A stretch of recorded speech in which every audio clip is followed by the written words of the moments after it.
Troy because he sang with a girl one time. Hey, we just had another team meeting. We just had another team meeting, man, and we just wanted to say we forgot about JJ Buckets Jenkins, class of 1984. Does that change your mind? So later, Troy sneaks up onto Gabriella's balcony, again, huge house, no explanation, to try to win her back. Don't sing and dance with them like you learned a valuable lesson. Get out. If Gabriella dropped dead right now, you would dance on her grave.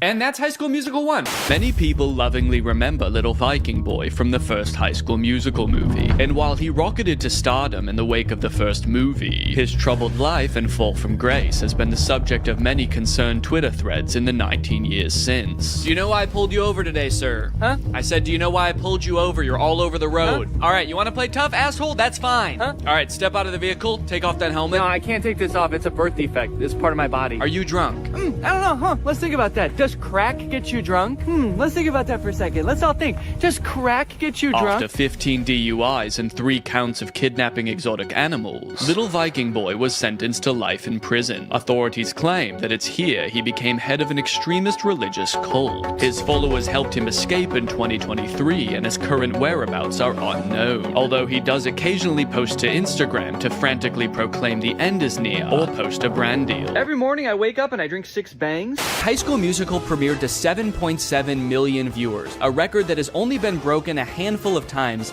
in the nearly 20 years since. But one of my favorite things to come out of the success of this movie, which I totally forgot about until I was making this video, was the live concert. I forgot about this until I went to the library to check out the DVDs for the 3 movies, and they happened to have a DVD of the recording of High School Musical in concert. This feels pretty unusual even to this day for a Disney Channel movie to put together a live touring concert featuring the actual cast of the movie, selling out arenas with audiences in the tens of thousands around the world. But it wasn't the whole cast, actually. Zac Efron couldn't be there because he had a commitment. He was filming Hairspray at the time. So who did they get to fill in for him? Living in my own world, didn't understand. It's Drew Seeley! Drew Seeley! I'm sure they advertised the fact that Zach wasn't going to be there and Drew would be in his place, but I have to imagine every concert, there were like 1 or 2 kids that were like, what the fuck?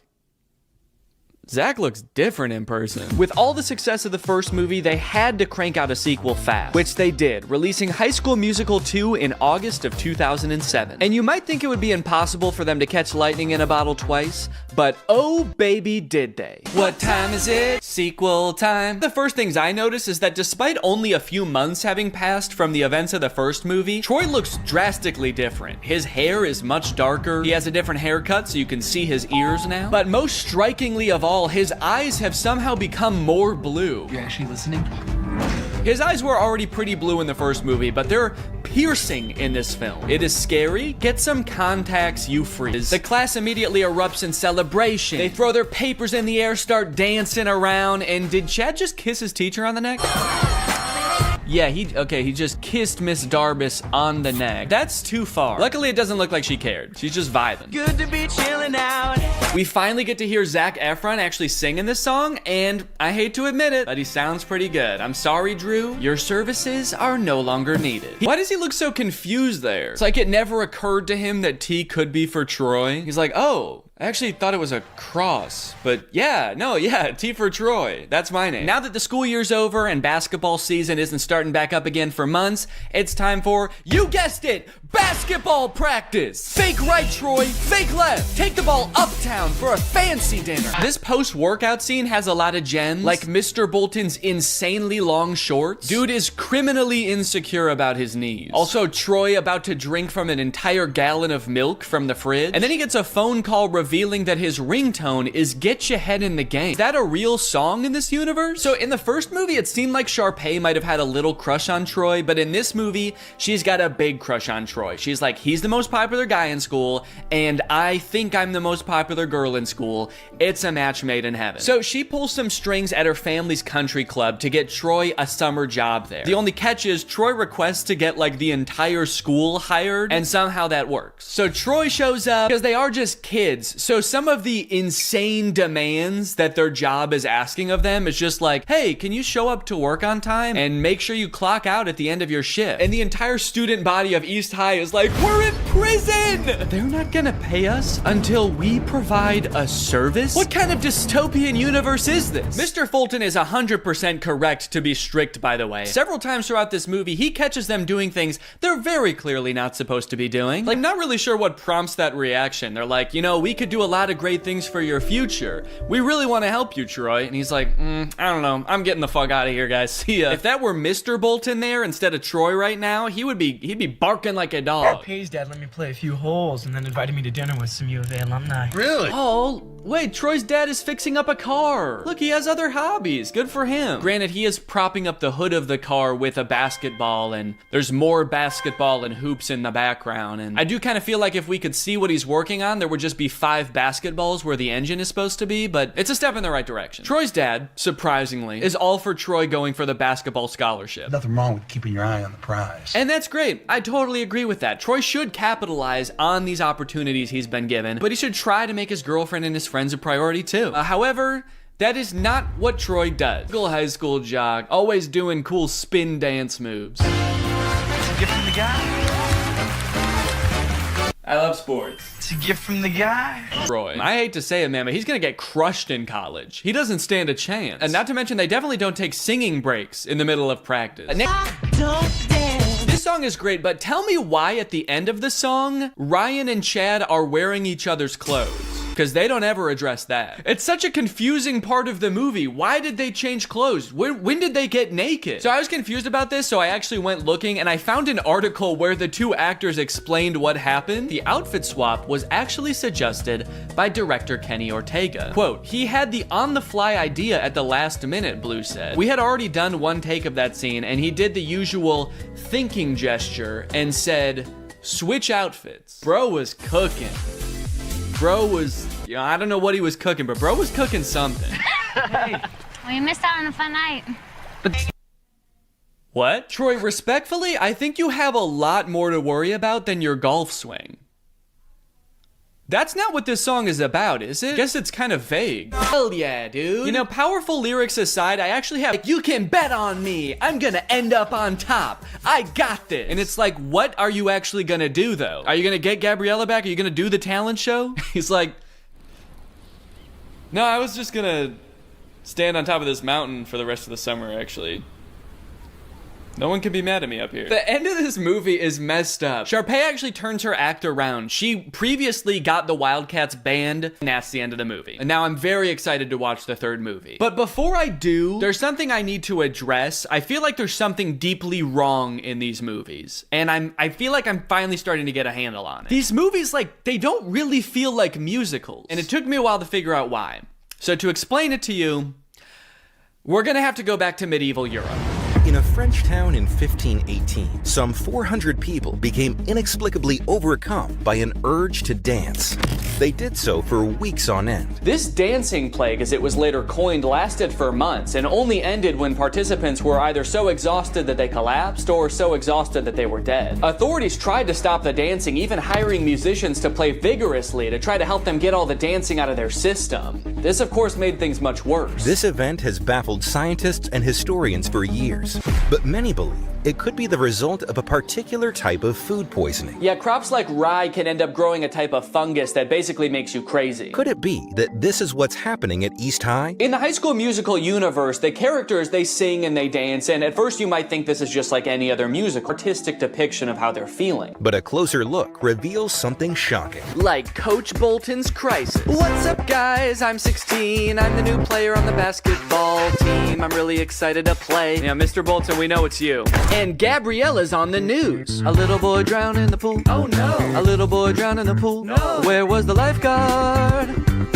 Having a picnic. And a preview of the finale song from High School Musical 3. We're all friends together with each other. We're all together at the end again, and we're friends. We're still friends and classmates. We go to school together. We learned a lesson, and now we're gonna switch clothes. It's a gift from the guy. High School Musical 2 broke the premiere record that the first High School Musical had just set. Instead of 7 million viewers, this one had 17 million viewers. So of course, they had to make a third one. High School Musical 3, Senior Year.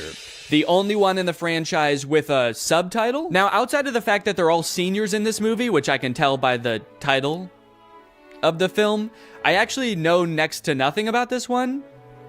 I've never seen it. Yeah, I know I made it sound like I was a really big High School Musical fan, but by the time the third one came out, I was 14. And unlike the first two, this one came out in theaters. And as a freshman in high school, I was much too embarrassed to ask my friends if they would go see a High School Musical movie in theaters with me. So I decided it would be way less embarrassing if I waited until I was 30 years old to watch it for the first time in front of millions of people. And we're back at East High, baby. Zach's playing basketball. There's a dog in the crowd. Is this an Air Bud crossover? Zach's like, oh, my head's just not in the game tonight. Can we get in the sub? This gold lab comes in and just slam dunks it a couple times. The movie opens on the Wildcats with their backs against the wall. It's the championship game. They're behind, and there's only 16 minutes left.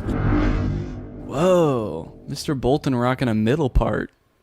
That's new. Mr. Bolton gives a speech about how there's only 16 minutes left. There's 16 minutes left. And then they sing a song about how there's only 16 minutes left. Ooh, a song about there being 16 minutes left in a game. We're getting very specific with these songs. I think they're starting to run out of ideas. This is the last time to make Dad proud. If I don't, then he never will be. Hell yeah, he won the championship game.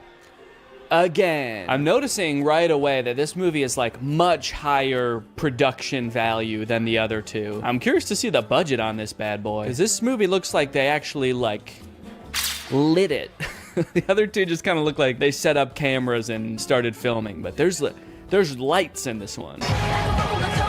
So now they're having like the biggest high school rager ever, and they expect us to believe that they're not insanely rich. I'm pretty sure this is in Troy's backyard. Hey, Troy. Great house, bro. Your room is way cool. Oh, thanks, man. Yeah. You were in my room? Well, yeah. I just took a picture. Yeah, just took a picture of your room, man. He's a secret agent for the IRS. He's like, how did your family get so rich? So, another top secret hiding place. You're the second girl I've ever had up here. Yeah, it is top secret. I couldn't even see it up there. Just looks like a regular tree to me. It's here we find out that while Troy is a shoo-in for the basketball team at U of A, Gabriella's already been accepted to Stanford. I sense a conflict in the movie. Troy's going to University of Albuquerque to play basketball, and Gabriella is going to learn how to create the singularity at Stanford. So they sing a song about cherishing the present moment.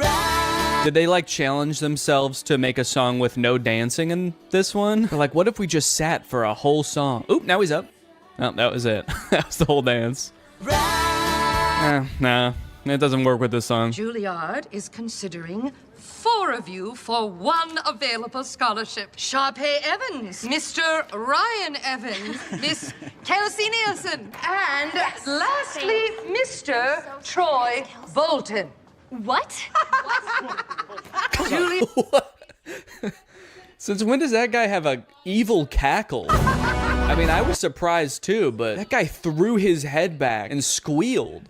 Did he submit his name to Juilliard as some kind of evil plan to get him killed? They're trying to come up with some ideas for the spring musical, which I'm just now realizing they write every year. Like, they don't do a pre-existing musical. They write their own musical every year. All of you will create it. That's why in the first movie they call Kelsey the composer. She literally writes the musical. Isn't that crazy? But to get some ideas, Miss Darbus asks the seniors about their future.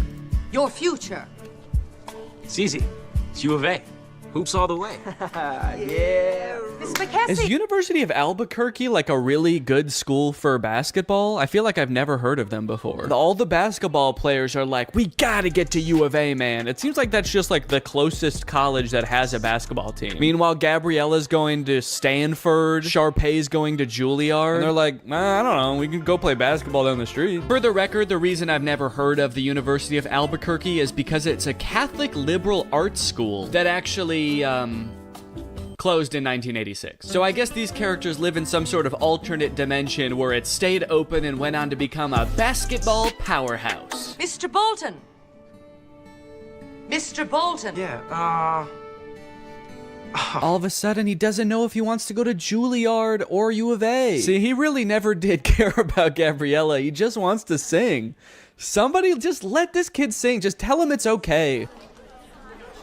Imagine having everything. Jeez, that song started so abruptly. No intro, no build up. It's kind of scary.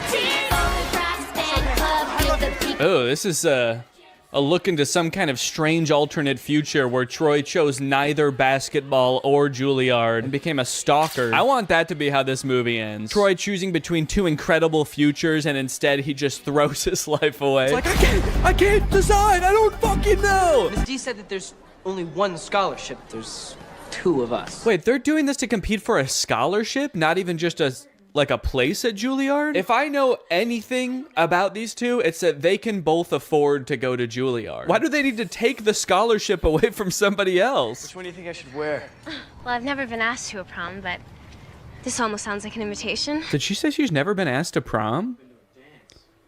What about last year? They were dating last year. Troy didn't want to go to prom with her. His dad was probably making him run basketball drills. The only place you're going, Troy, is downtown with the ball. Make sure you bring the ball. Time for another song about how much Troy and Gabriella love each other. There's already like two very sentimental songs between these two. They are really setting us up for heartbreak, I feel. And also just spending like an unnecessary amount of time being like, these two are in love, okay? Don't forget that they're in love. That way, when whatever happens, we're gonna all be sad, all right? So that way, when Troy picks U of A and Gabriella gets hit by a bus, it's gonna be sad. I think they're gonna end up going to the same college. They couldn't possibly end this entire series by being like, they didn't actually like each other that much. They're just gonna call it quits. Where's our clothes? Yo, Rocket Man. Why do I feel like they're about to haze these kids? You know, we weren't just given these lockers. We had to earn them. Right. Oh, they're definitely about to haze these kids. Now drink this entire bottle of Absolute. That'd be a crazy twist in this movie. Just a little hazing. Troy is not better than doing some hazing. Oh, I thought I heard you. I was just making some snacks inside. Are you guys hungry? Only if it's your brownies. I've had them. Bring those out here. Could you take me after school to check out that tuxedo? Tuxedo? For what? For prom. Oh, honey. If that's what you call an invitation, you'll be dancing with yourself. He's like, okay. I wasn't inviting you. I'm gonna ask Miss Darbus. Then comes a song about getting ready for prom featuring, I think, the funniest moment in any of these movies. I think this tux is too baggy, too tight, it makes me look weird. Yeah, this movie's kind of funny, man. Makes me look weird. Do I want classic or vintage or plaid? I like that they're like, should I wear plaid or ruffles or a really old suit? And it's like, no, you should wear, just go to Men's Warehouse and ask for a prom tuxedo. Should I wear the ugliest thing that you've ever seen? No, just go. Just tell them you're going to prom and they'll just give you the most generic tux you've ever seen. This reminds me of when I was a senior in high school and I was getting ready to go for prom, and I sang this song called It's Gonna Be the Night to Remember, and me and all my boys got dressed up in weird suits and danced around on the stage. This is kind of just like that, actually. Let's dance! Am I crazy, or is there like actually too much music in this movie? I feel like the plot is kind of moving at a snail's pace, because every 2 minutes there's a song, and it's like, here's what's going on right now. We're thinking about going to prom. We're Troy and Gabriella. We like each other. Also, the stakes feel very low right now. What am I supposed to be worried about right now? Troy is like, I don't know what college I want to go to. And Gabriella's like, I also have choices to make. I still have decisions to make too. And she has not elaborated. And so I don't know what I'm supposed to be worried about. Now they're at some kind of junkyard. Just hanging out at a junkyard as if we've always known that this is what they do. You see what happens when you do a show? You're like 5 people. Yeah, but what's so bad about that, man? We used to come here as kids, we'd be 10 people. Yeah, I remember that, because they used to talk about that in all the other movies, how they used to come to the junkyard. Take it back to the place where you know it all began. Finally, the boys are back at the junkyard. So that we had a song establishing that Troy and Gabriella are in love. Now we have a song establishing that Troy and Chad are friends. This kind of reminds me of senior year in high school when I danced around in the junkyard with my best friend, and we sang a song about how the boys are back. It's weirdly similar, actually. Whoa! The junk men who live in the junkyard are here. What's going on? What if Troy and Chad turn around and see them, and they're like, whoa, what the fuck? Who are you? Maybe I'll just stay here next year. Stay in Albuquerque? That makes no sense. And why do I always have to make sense? Why do I always have to make sense? Why can't sometimes I just say, What are you gonna tell me about this Juilliard? The only dad to ever be pissed off that his son is getting considered for a scholarship at one of the most prestigious colleges in the country. Hey, Troy, come on. Ah, damn, he's too fast. Get back here. The director for that scene was like, okay, how could you guys like run away but also walk away at the same time? Oh no, he's going crazy again. Painful basketball time to scream and shoot some hoops. I like that little pouty dance up the stairs. Okay, Troy, for this one you're a pouty toddler. Now you're a crab.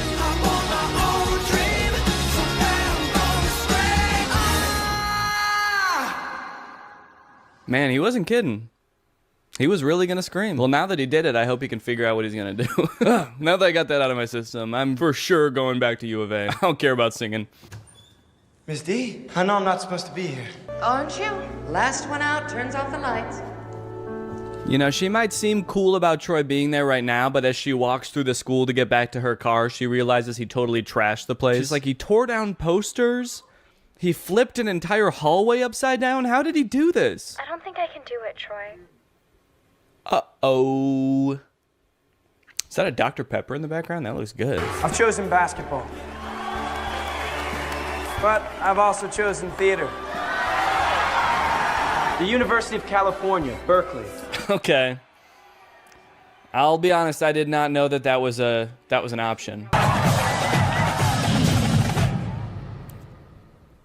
They made the Mr. Beast logo. I like that they're performing for the camera and not for the audience who's here to see them graduate. They're just like facing away from the bleachers. All their parents are like, damn, I wish I could see their faces. I don't even know which one's my kid. Now they're all just gonna smile at the camera for the rest of their lives. They say, we're not going to college, baby. We're gonna stare at this camera forever. And that's it. That's High School Musical, baby. As far as endings go, I think they did a decent job with a nearly impossible task. It's a Disney Channel movie, so it's not like they can just like make everybody break up and go their separate ways at the end of the movie. That would be too sad, obviously. But they also can't make everybody just go to the same college and do the same thing, because that would be unrealistic. So it leaves the door open. My only issue is that in doing that, they kind of don't really provide any closure. Feels like they kind of just pushed Troy's decision of what he wants to do with his life further down the road. But if you are looking for some closure for Troy, I might have something that helps. I mentioned earlier that the character of Troy was inspired by one of the writer's real high school teammates. But when I read that for the first time on Wikipedia, I was surprised to find that that teammate has his own Wikipedia article. And that's because that classmate, Lynn Swan, went on to be a professional football player, playing for the Pittsburgh Steelers and winning the Super Bowl 4 times. This man is the real-life Troy Bolton, and that might be the least interesting thing about him. In fact, he might not even know. It really helped you in your game. All the things that ballet taught you, you applied that to the football field. Touchdown, Pittsburgh! Did you catch any flack from your teammates about taking ballet? I mean... Oh, always. It's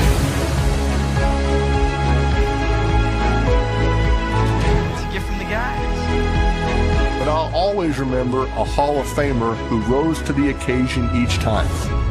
A plie-making playmaker. But you're a playmaker. Did you ever think maybe I could be both? Who could defy gravity.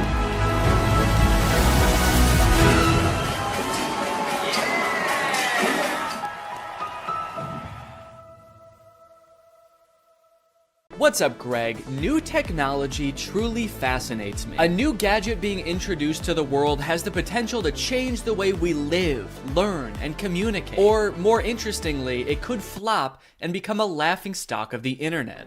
Which is why a few weeks ago, I was thrilled to discover the unveiling for a project called the Humane AI Pin. This might be the worst product presentation I've ever seen for one of the strangest products I've ever seen. Apparently, Humane AI is a new tech startup founded by two former Apple employees and current lovers, Imran Chowdhury and Bethany Bongiorno. Their mission is building innovative technology that feels familiar, natural, and human. Okay, first thing that's sticking out to me is that none of those words were useful. Also, do I really want my technology to feel more human? I've never wished my MacBook to be more fleshy. Also, Humane AI is such an unsettling name for a company. I'm sorry. You lost me right off the bat. I feel like the only times I ever even hear the word humane is when we're talking about like factory farming or something. Don't worry, dude. When this AI takes over, it is going to be super humane in the way it slaughters us. It will not violate the Geneva Convention, unlike other AIs, Siri. All right, let's go ahead and watch the product presentation and let's see if you think it's as weird as I do.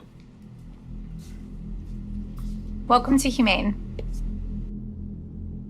Thank you. This is the Humane AI Pin. Cool. It's a standalone device and software platform. So the intro does have a very threatening aura about it, doesn't it? The sterile white room. They're both so serious and they're unboxing a mysterious device. I feel like I'm about to be tortured for information. Oh. What is that? This is the Humane AI Pin, and it is the last thing you will ever see. Ah! It's a standalone device and software platform built from the ground up for AI. Okay, so it's some kind of mobile device. It's built from the ground up for AI, and I'm very excited for them to tell us what that means. It comes in 3 colorways. Okay. Got Eclipse, Lunar, and Equinox. Those are not colors. There's 2 pieces, a computer and a battery booster. Now, the battery booster powers a smaller battery inside the main computer. Okay, great. What does it do? And this is how we achieve our all-day battery life. Oh, great. It's got all-day battery life. That way you can spend all day. There are no wake words, so it's not always listening or always recording. In fact, it doesn't do anything until you engage with it. Okay, thank God. So it doesn't record me. That's good to know. For a second, I was worried that it almost had one feature. Who is this for? What kind of person needs to hear about what colors a device comes in before they'd even consider hearing about what it actually does? Also, 2 of the colors are black. You designed 3 colors and 2 of them are black. You couldn't come up with a 3rd color? Also, I'm sorry because I know that not everyone is super comfortable in front of a camera. It's not a skill set everyone has. But maybe you guys should have like hired a spokesperson or something instead of letting the world's 2 sleepiest CEOs do this product demo. Now, the battery booster powers a smaller battery inside the main computer. Are they okay? This thing has all-day battery life. That's because it actually feeds on your life force. I've had mine on for 3 months, and you probably can't even tell the physical toll it's had on me. And your engagement comes through your touch, voice, gesture, or the laser ink display. Whoa, wait, okay. Holy cow. We have a feature. It actually does something. I will admit I was not expecting that. Why didn't you lead with that? I mean, I don't know what that is or what it does, but at least it's something. It looks futuristic. I don't know about the name laser ink display though. That doesn't sound very futuristic. The laser ink display. Sounds like a printer. It also comes with its own connectivity built right in. Our own Humane network, connected by T-Mobile. Our very own network. That is T-Mobile's network. We were able to pack a lot of technology into something really small. Tell me about it, dude. I can barely even count all the technologies you put in this thing. You got the laser ink display, all-day battery, black. Is that a technology? They continue for a while just using buzzwords and vague expressions to explain what this thing does until like 3 minutes into the video when they finally give us a demonstration of something tangible this thing can do. Play the song How Music Makes You Feel Better. Doesn't look like it's making him feel better. We've partnered with Tidal, which you get out of the box. Okay, finally, we know one thing it can do. It can play music. And not just how you would normally listen to music either. You can give it little riddles to try to figure out what songs you want it to play. Play music written by Prince, but not performed by Prince. Give me songs written by first-born left-handed British women who have never been to Ibiza that weren't released on weekends or holidays. Can Alexa do that? I don't know. I don't think anyone's ever tried before. Got my music controls. If I go to the left, I can go back. If I was to go down, I I can pause. Wow, okay, that actually does look a lot more convenient than using Tidal on my phone, but only because I don't have Tidal on my phone. After this, we do start to get some truly incredible demos using this product's advanced AI. When is the next eclipse? Where is the best place to see it? The next total solar eclipse will occur on April 8th, 2024. Best places to see it are Exmouth, Australia, and East Timor. Huh, that's weird. This NASA article says that that eclipse that's happening on April 8th is actually not going to be visible in Australia. It's only going to be visible from like the US. It actually seems like it's going to be nighttime in Australia during the eclipse. Well, what are you going to do? I mean, they're a technology company. They're not a space company. What would you expect them to know about the moon? They only named all of their colors after it. I hate to interrupt this video, but I have to tell you guys about a revolutionary discovery of my own. I just found out that for the past 2 years, I've been paying for Apple Music despite not having any recollection of ever signing up. I don't use Apple Music, but nevertheless, I've paid them like $200 without ever even having used their service. I think this is a pretty relatable issue in this age of subscription services. And something like this could be happening to you too, but luckily, today's sponsor, Rocket Money, is here to help. Rocket Money is the personal finance app that helps you cancel subscriptions, lower bills, and manage your money better. Rocket Money is super helpful with things like my recurring Apple Music charge, because not only does it help you identify recurring charges, it also helps you cancel them. You can actually cancel subscriptions right within Rocket Money's app with just a couple of taps. You don't gotta worry about navigating the service's own website. You don't gotta worry about pesky customer service calls. Here's why I think this is gonna work for you, because Rocket Money has saved its customers an average of $720 a year, with over $500 million in canceled subscriptions. So to save more and spend less, join the over 5 million members using Rocket Money today. Go to rocketmoney.com/Danny or click the link in the description to get started today for free. And you can also unlock even more features with premium. That's rocketmoney.com/Danny to get started for free. Thank you to Rocket Money for sponsoring this video. And now back to said video. How much protein? These almonds have 15 grams of protein. Great. Those almonds for sure do not have 15 grams of protein. An entire cup of almonds has 20 grams of protein. This dude was holding like 9 almonds. Did I think he was asking about his whole hand? Because that actually might be accurate. I'm gonna eat it. Enjoy it. Guys, I hate to say it, but I don't think your thing works. You only asked it to do a couple things and it got 2 of them wrong. He does do a demo where he sends a text later in the video, and that seems to work. Tell Andrew I'll be there later tonight. But to be fair, we never see the person receive the text. I got a weird text from Imran that just says, learned how to go potty big boy style. Interestingly, after people started to realize that all of the information in this demo was wrong, they actually re-uploaded the video pretending that the pin gave the correct answer the entire time. How much protein? A half a cup of almonds has 15 grams of protein. Don't believe it. That's humane propaganda. The AI pin allows you to shop in the real world. How much is this online? This is $28 online. Great. Buy it. That one is super confusing. It doesn't give you any information on where it's getting that price, where you're buying it from, when it will arrive. I feel like you need to give it at least some specifics, otherwise it's definitely gonna mess up your order. Go ahead and buy this book. Sending to Sudan. No, send it here. You didn't specify. Sending to Sudan. Shit. Now, if you're wondering how you can get one of these things, the prices range from $700 to $800 for the more expensive colors. And they're estimated to ship in March of 2024. Now, you might be thinking the price of $700 is a little bit high for this thing, but think about it this way. What other product on the market can so accurately tell you how many grams of protein aren't in 9 almonds? Okay, they've also got this little short film about the human experience using their AI pin. Isn't life about what we experience? What we smell? Can I eat this? Yes, dragon fruits are low in sugar. What is this thing, my mom? Can I drink this? Not before you finish your vegetables. And say please next time. What did you just call me? I am your pin, young man. Dude, I want to buy this thing just for that feature. I want to hold every object, creature, and human in front of this thing and ask if I can eat it. Do you need something from me? Can I eat that? Analyzing. Oh, no, you can't eat me. I'm a person, so. High fat content detected. Rude. 1 gram of protein detected. That can't be right. Tiny balls detected. All right, what the hell? Enjoy it. Yes, yummy. Wait, stop. No, you cannot eat me. I'm a human. All right, man, who do you think I'm gonna trust? You or my $700 pin? Last time I checked, this pin doesn't have tiny balls. This thing tells me what to eat, when to eat, It even suggested this very fashionable outfit I'm wearing today. Is that why you're not wearing pants? They're in Sudan! What we hear, Hey, what should I get here? What is this interaction? Who are those people? Does he know them? Man, if he's in a different country where he doesn't speak the language, I would not trust that pin. Based on everything we've seen so far, who knows what it's saying to these people? what we see, Capture this. Dude, parents are gonna love that feature. Me walking around a park with my AI pin. Capture this, baby. Capture.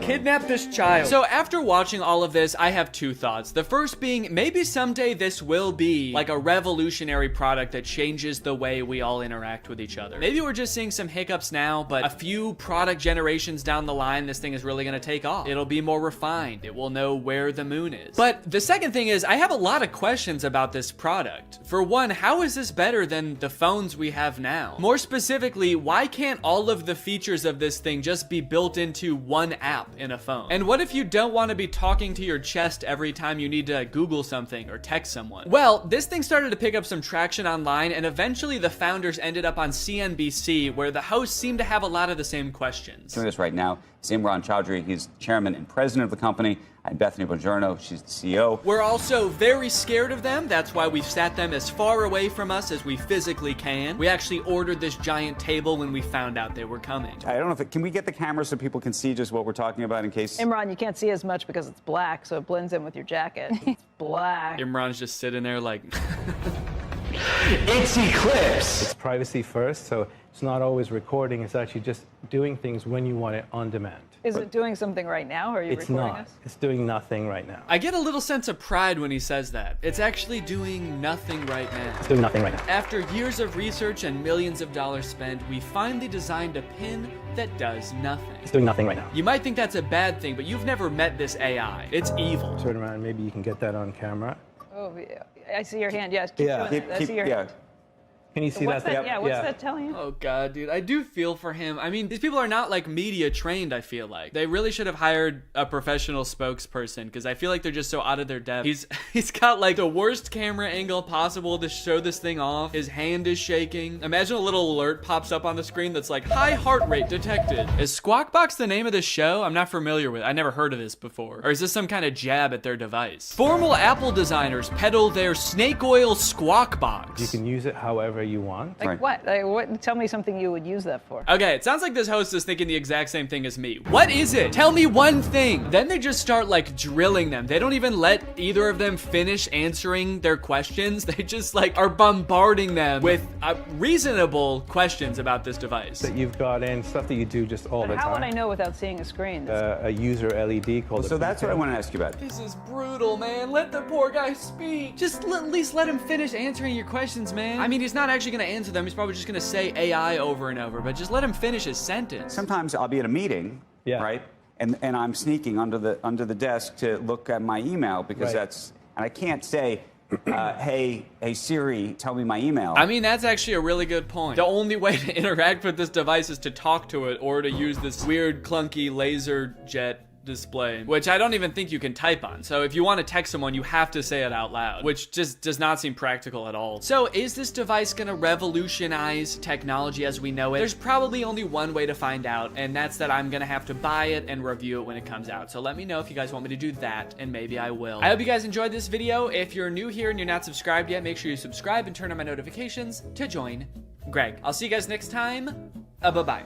After MGK released his song Emo Girl and then followed it up by appearing in a bunch of insane interviews with Megan Fox talking about their love life, I think we're pretty good on MGK for a while. We don't need any more music. We don't need any more public appearances. We're good. We don't need to know any more about MGK's personal life. And folks, I think MGK finally took notice and he listened. He said, all right, look guys, I get it. No more music, no more interviews. I'm gonna take some time and I'm going to release a stoner comedy movie instead. So he hunkered down and he wrote and directed this movie Good Morning, which currently has a 0% on Rotten Tomatoes. We got a good thing going here. 2 movies in a row with 0% on Rotten Tomatoes. What's the opposite of a Renaissance man? You know how people, when people can like act and sing and direct like Donald Glover. People call him a Renaissance man. MGK is like a Dark Ages man. MGK is a medieval man. Also, sorry if I sound sick. Sorry. The moment this movie starts, MGK, aka his character London Clash, gets kind of a weird good morning text from his girlfriend Apple. Who's texting me? Oh, it's Apple. The texts say, I wish I didn't have to do this through text, and then good morning, but she spells morning with a U. Now you might think that this would make London a little bit confused, but then realize, oh, it's just a typo. And you'd be right. He does have both of those thoughts. The problem with this movie is that the entire movie takes place between those two things happening. This entire movie is about MGK being confused about what those texts meant. Before he gets too concerned, he has to Google what morning with a U means. He's like, my fans are probably young enough that both of their grandparents are still alive. I should probably explain what morning is. Well, today should be interesting. Yeah, they let you know right away that this movie was written by a millennial. Well, today's gonna be kind of weird. MGK wrote the entire movie like this. So this just happened. Yeah, so the conflict at the beginning of this movie is that London thinks that Apple is breaking up with him. That text was a breakup text. Sorry to have to do this through text. Good morning, as in like happy morning our relationship. What kind of person is Apple that he assumes the text good morning means have a good time with your depression now? Look, this relationship isn't working. We're just growing apart. I just feel like you need to have a happy morning now. A happy grieving to you, good sir. When they introduce this character, she better be like wearing a top hat and carrying around a cane. It's gonna make a lot more sense when that happens. Good morning, good morning. Today might suck, guys. I'm adulting today. All right, guys, it's time to attend the MGK School of Acting. You're about to step into an ice-cold shower. How do you react when the water hits your body? Shiver! Rub your arms to make yourself warm. Okay, those are good answers. Let's ask Professor Gun Kelly. Ooh, sorry, you guys all get Fs. Your punishment? You have to look at MGK's ass. That is just horrendous. I never wanted to see that. You know why it sucks when you're going through it with your partner? You're not going through it with your partner. She sent you one understandable typo, dude. Everything's fine. You're fine. Yo, does this look like a breakup text to you, or am I tripping? Yes. Yeah, dude, take it from the weirdest looking man you've ever seen who falls asleep in his cereal mid-conversation. That's a breakup text. I don't mean to shame this man's appearance. I think Cody Ko looks great here. This is Cody Ko if TMG made hyperpop music. This man has never sent a normal text in his life. I'm surprised he wasn't like, no, that's about as incoherent and cryptic as I usually am in my text. You're probably fine. His friend is clearly sick. At the beginning of the scene, he throws up on the microwave, and at the end of the scene, he drowns in his cereal bowl, and MGK leaves him to die. MGK, your friend is sick. Help him. And so am I. Goddamn. Also, just like a fun little continuity note, at the beginning of this scene, there wasn't a water bottle on the table, and then at the end of the scene, there is. So, that's probably why this movie has a 0% on Rotten Tomatoes. Ass continuity. I'm a stickler for details. Meet Kennedy. Uh-oh, guys. Megan Fox is here, and she is not like other girls. Megan Fox plays a girl named Kennedy, who's actually not the main love interest in this movie. Her character is actually lesbian, and at the beginning of this movie, MGK explains how, like, she hates boys, but she lives with all these boys, and so she's moving out, which MGK explains right after he forgets his line. It's in rice. Come on, you got it, dude. You wrote the movie, you should know it.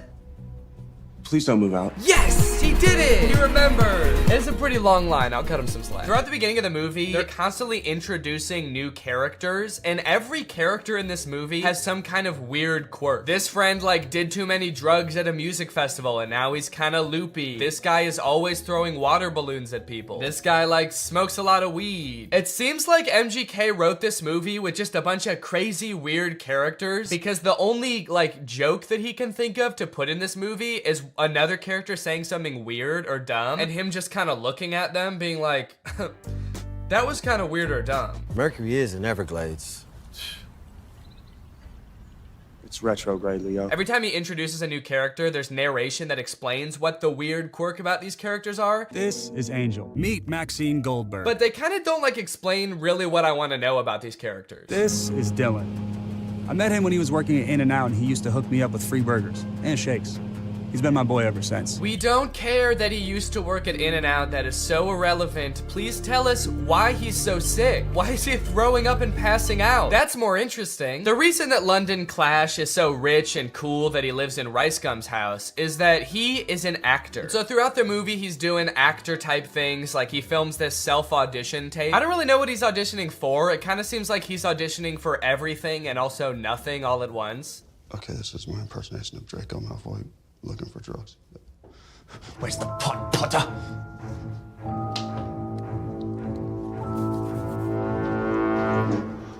I don't like Draco very much. Honestly, this scene is pretty sad. I felt bad watching it. They don't explain what he's supposed to be auditioning for in this self-tape, but whatever it is, Jake Novak has a better chance of getting the role. I want to be the next SNL cast member. Now here's where the movie prevents the second conflict. That's right, this movie has two conflicts. The first is he gets that text with the typo, but the second is that today he has the biggest audition of his career. And no, it wasn't that self-tape audition. I guess they just kind of threw that in for goofs. He's auditioning to be the next Batman. I'm still waiting to hear from my agent about this Batman role. So, throughout the movie, London is faced with two equally important problems. The first, he has to prepare for the most life-changing, career-making audition of his life. And the second is that he's having a little bit of trouble getting a hold of his girlfriend. The stakes can't get much higher than this, folks. But Danny, can't he just prepare for the audition and then try to get a hold of his girlfriend later that day or tomorrow at the latest? No! They could be dead tomorrow, especially that one guy. He could die any second. They have to do both of them today. This movie kind of feels like a Lele Pons YouTube skit from like 2017, but instead of like 10 minutes long, it's an hour and a half long. From the sound effects to the uncomfortable silence between every spoken line in this movie. Why would you give me goat milk?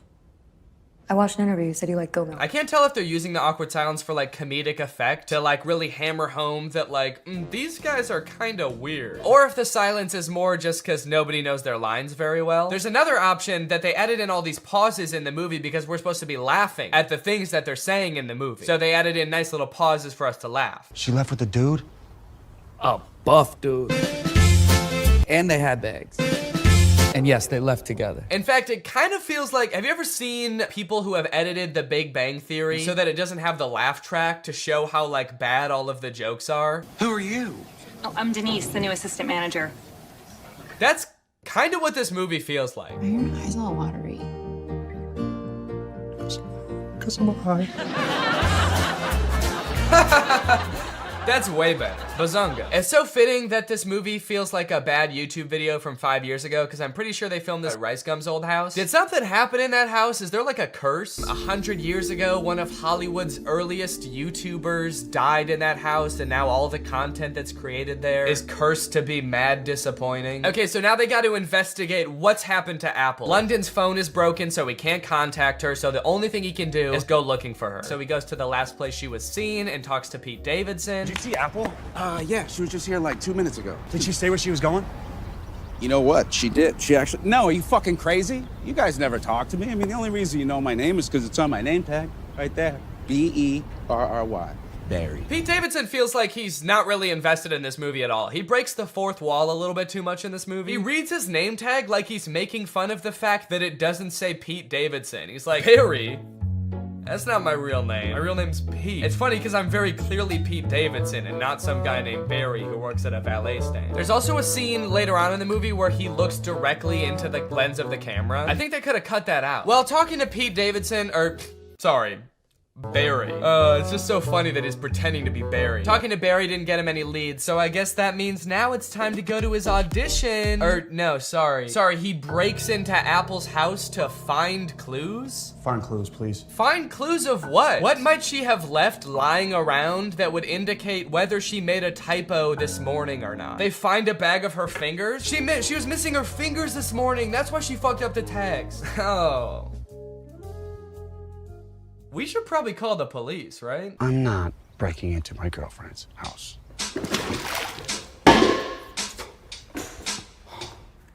can't believe I'm breaking into my girlfriend's house. Me neither, dude. Your life is pretty crazy. London Clash is so dumb. He makes the worst decisions at every move in this movie, okay? While they're in Apple's house, one of London's friends knocks over every single urn on the mantle, and ashes go everywhere. And so they're like, oh shit, we have to put back the urns and then refill the ashes. But they're like, the only problem is, where are we supposed to find ashes? Where are we gonna find enough ashes to fill up these urns? But like, they didn't lose the ashes. They all just fell on the floor. They could just sweep them up and put them back in urns. It's like MGK was like constantly forgetting what previously happened in movies, and so the plot is being driven forward by things that just aren't problems. So anyway, as I said, this is a stoner comedy. You can probably guess the solution they think of to produce a bunch of ashes to fill back up the urns. I'm a stoner. Yep. They're gonna smoke a bunch of weed. Ah, bunch of weed. This movie's crazy. They're gonna smoke a bunch of weed. Well, at least this dumbass plan that doesn't make any sense is gonna result in like some crazy shit happening, right? Something funny's bound to happen now, right? Wrong. They just spend like 10 minutes having a boring ass smoke session on the couch. And then one of them tries to talk to a lobster. They really sat around writing this movie and were like, what's the craziest thing that could happen while we're high? And then settled on talking to a lobster. You know, since weed is legalized in a lot of places like California, where they filmed this, I feel like stoner comedies aren't nearly as like interesting or edgy as they used to be. You know, smoking used to be kind of like a fringe culture. It doesn't really feel like this is like, it's like that crazy or funny anymore. This is a scene of 4 adults sitting around a living room and obeying the law. Why did you spell it like that? It's a typo. Oh my god, it was a typo all along? Who would have guessed that? So I guess now the movie can end now, right? The movie can't end now, right? The movie can end now, right? There's 30 minutes left in this movie? What the fuck is gonna happen? What are they gonna do for 30 more minutes? Sit at a diner, apparently. So you're probably wondering how they wrap this whole thing up, huh? MGK missed his audition, he's not getting the role. His girlfriend is pissed off at him. How are they gonna wrap this movie up? Some sort of grand gesture that wins over both the director and the girlfriend? No, obviously not. That would make too much sense. London Clash gets the role because the director happened to see an Instagram live stream where London Clash gets punched in the face by Dennis Rodman, and the director just assumes that London Clash did that because he wanted to like impress him or something. It's a whole other plot line that I didn't really go into in this video, but it doesn't make any sense in the movie either. So he's got the role, now the only thing left is to get the girl, which he does by sending her a text at the diner being like, can we talk? And she's like, sure. And so they're driving to meet each other. He's texting her the whole way. He's texting and driving, and they get into a car crash, and then they are both paralyzed. That face says it all. That just happened. That's the resolution. He almost murders her. Irresponsible. He was texting and driving and he almost murders his girlfriend, and that's how it ends. After the credits roll, there's like a fun little blooper reel where we get to see the actors like messing around and not knowing their lines very well, which would have been a lot more fun if I hadn't felt like I had just watched an hour and a half of exactly that. Well, folks, what do you think? From rapper to pop punk icon to writer, director, and actor extraordinaire, which do you think MGK did best? Leave it in the comments down below. What do you think he'll get up to next? It's anyone's guess at this point. Professional fencer? Or maybe like a chef? He'll start just making food. That might be kind of sick. And you know what? All he would need to get started is HelloFresh, America's #1 meal kit and the sponsor of this video. Guys, I love HelloFresh. They send you fresh, quality produce from the farm to your door in less than a week, so you can savor delicious summer flavors right from home. I love getting a HelloFresh box because you know what it means? It means I don't have to worry about what I'm gonna eat for dinner every night. I'm not gonna find myself driving to some fast food chain to get a quick meal, because I know I've got a quality meal that I can whip up in like 35 minutes right at home. And I know it's gonna be tasty. I know it's gonna be healthy. If you're trying to stick to a particular health goal, HelloFresh has you covered because they have veggie options, fit and wholesome options, and pescatarian options. So HelloFresh fits a variety of lifestyles. Their plans are super flexible. You can pause 1 week if you want to. You can add more food 1 week if you want to. And even if you're on vacation, you can change the delivery address to deliver to your vacation destination. And then you can have home-cooked meals when you're at the family reunion. HelloFresh is the very first carbon-neutral meal kit company, and nearly all of their packaging is recyclable. They help cut down on food waste because they send you pre-portioned ingredients so you're only using what you need. So if you want to check out HelloFresh and have a flavorful summer, then head on over to HelloFresh.com. Use my code TrulyGreg16 for up to 16 free meals and 3 surprise gifts. That's HelloFresh.com. Thanks to HelloFresh for sponsoring this video. Thank you to you guys for checking out HelloFresh. Now I'm going to do the outro of this video. All right, you guys, thank you for watching this video. I hope you enjoyed it. If you're new here and you're not subscribed yet, make sure you subscribe and turn on my notifications to join Greg. Greg is what I call my audience here on YouTube. We're the biggest and happiest family on YouTube. That is a scientific fact. Please do not look it up. Please do not fact check me because facts don't care about your feelings and I don't care about facts. All right, I'll see you guys next time. Bye. Hello, Greg. Why are movie studios making bad movies on purpose? I swear to God they are. I'm sure most of us by now have seen clips from the new Pinocchio movie. Father, when can I leave to be on my own? And that had me pretty skeptical, honestly. You're trying to tell me they made it and they were like, the main selling point of this movie is that it will be good? No chance. And now I've recently seen people talking about this movie Marmaduke. It's about a cartoon dog voiced by Pete Davidson. It has 0% on Rotten Tomatoes. I've watched it and it is in fact the worst movie you'll see this year. And it just really seems like they're trying to make bad movies on purpose. This movie is just heinous. It feels like Netflix just like fed an AI a bunch of scripts of bad movies until it spat out Marmaduke. This movie is not good at all. I think it has 0 redeeming qualities, actually. There's nothing good in this movie. I would even give it a negative score if I could. I like that I said that as if there's something stopping me. I'm my own entity. I'm not limited. I don't have a boss telling me I have to give it a positive score. I'm gonna give it a negative 6 out of 10. Begin with a narration from Pete Davidson himself, who could not sound less interested in explaining the exposition of this movie. Marmaduke was some fucking dog, dude. I don't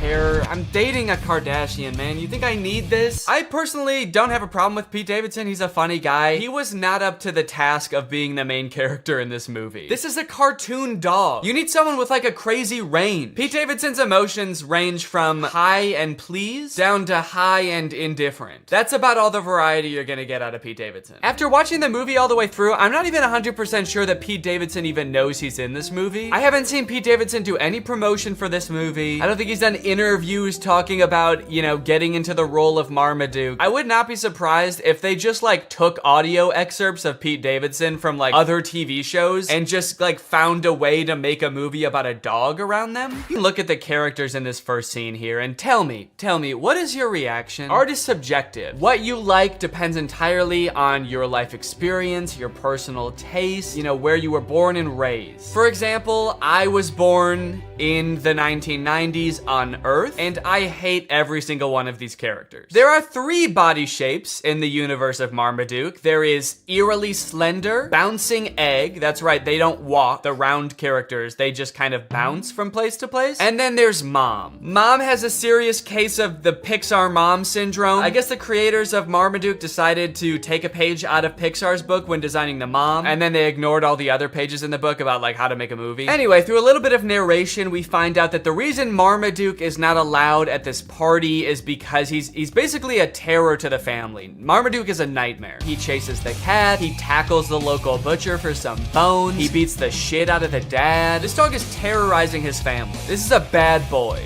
Guy, being like a world famous dog trainer, sees Marmaduke, this poorly behaved monster, and decides, hey, this would be kind of an interesting challenge for me to transform Marmaduke into like a good boy. At first I thought this guy was gonna be the villain of the movie because he's like rich and British, and I think that it's the law in cartoons that the bad guy has to be rich and British, but this guy is actually, he's not that bad. He's a little greedy, but he's not the bad guy. So Guy goes over to Marmaduke's house and talks to the owners and is like, hey, if you let me train your dog and enter him into like dog competitions, we could win $1 million and I'll share the $1 million with you, which is actually a very nice thing for a rich British man to do in a cartoon. The family says yes, so Marmaduke gets to train with this experienced, highly awarded, rich and famous dog trainer. And they start training right away. Or actually, sorry, Marmaduke doesn't want to train at all, so the trainer starts beating the shit out of Marmaduke. That's enough for today. That's enough for today? You didn't do anything. You just hurt a dog. You didn't teach him any tricks. He doesn't even know how to sit. All right, the first trick we're gonna learn today is how to dodge a punch. Pow!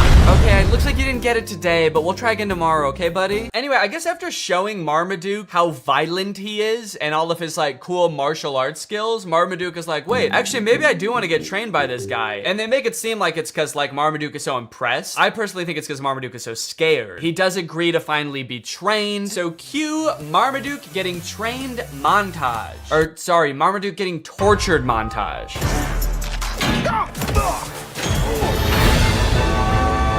Yeah, that's right. Before Marmaduke agreed to get trained, Guy just beat the shit out of Marmaduke. But now that Marmaduke has agreed to be trained, he is still getting beat up, but just in new and fancy ways. This movie is essentially about a dog who loves to eat and suffers greatly for it. You know what is one thing that's unclear about this movie? Can Marmaduke talk? Earlier in the movie, Marmaduke was trying to talk to the people and all they could hear was barking sounds. I think you're being too hard on poor But then Marmaduke and Guy seem to have full conversations. So who is speaking the other one's language? Is Marmaduke speaking English? Or is the trainer barking at Marmaduke? Like if you were to walk by the park where Guy is training Marmaduke, is Guy just going like, "Arr, arr, arr"? This movie is completely uninterested in answering this question. Farts, and he shits, and he farts so hard that I thought he might be dying. He gets onto the trophy and like goes from plump to shriveled up like a raisin. He shrivels up into a little doggy skeleton. The dog is very sick. The dog should be rushed to the hospital immediately after this, actually. The cloud of his fart gas like envelops. I think he might have killed people, honestly. This is just an awful scene. I don't know why the writers thought that this would be fun for anyone, even for kids. It's like, is your dog pooping in the wrong spot ever that funny? I don't think I've ever like come home and my dog is like pooped somewhere she wasn't supposed to and been like, that's hilarious. That's actually good one, Sunday. Dude, you fucking killed it. I should be mad, but that's actually mad funny. To be fair, if I did have like a comically big trophy in my house and I came home and the dog had pooped in the trophy, that actually might be kind of funny. But not if she was also like sitting on top of the trophy as like a shriveled up skeleton and my house was full of noxious gas. That was a disgrace. This movie's getting kind of dark. This is a really somber, like, middle section of a children's movie. He's not a loser! It just turns into Marriage Story. Marmaduke is a Great Dane! Then come to find out that the trainer has actually billed them for all of the training, and it's like a shit ton of money. They go through the list, and it rolls by in this like Star Wars style credit roll, and it's meant to fly by really fast so you can't read anything, but I paused it just to like look through what some of it is. Some of the items on this list are more than the $1 million they would have won at the final dog show. There's things for $29,000, $35,000, $1.4 million. Also kind of a funny detail, the writers I guess couldn't come up with enough things to actually make the list that long, so they just literally copied and pasted the same chunk over and over. So if you just play it, you'll see like the same thing worth $1.5 million over and over in this list, and it's like you couldn't just keep coming up with different numbers at least? Are not a champion. So Marmaduke is like, you know what, screw it, I don't need you, and he decides to set off on a journey to show him what a real champion can do. He runs to China, and then he runs to Egypt, and then he swims in the ocean, and then he goes home. And I guess that's pretty much all the training he needs. I don't know why he is still so focused on the dog show after that. Marmaduke's like, yeah, I climbed to the top of Mount Everest and then swam to the bottom of the ocean so that I could hopefully compete in an obedience competition at a regional level. I hope that I do okay. It's like, no, all of the things you did just then are like infinitely more impressive than a dog show. At least that's what I thought until we get to the dog show and we see what other dogs do during the talent portion.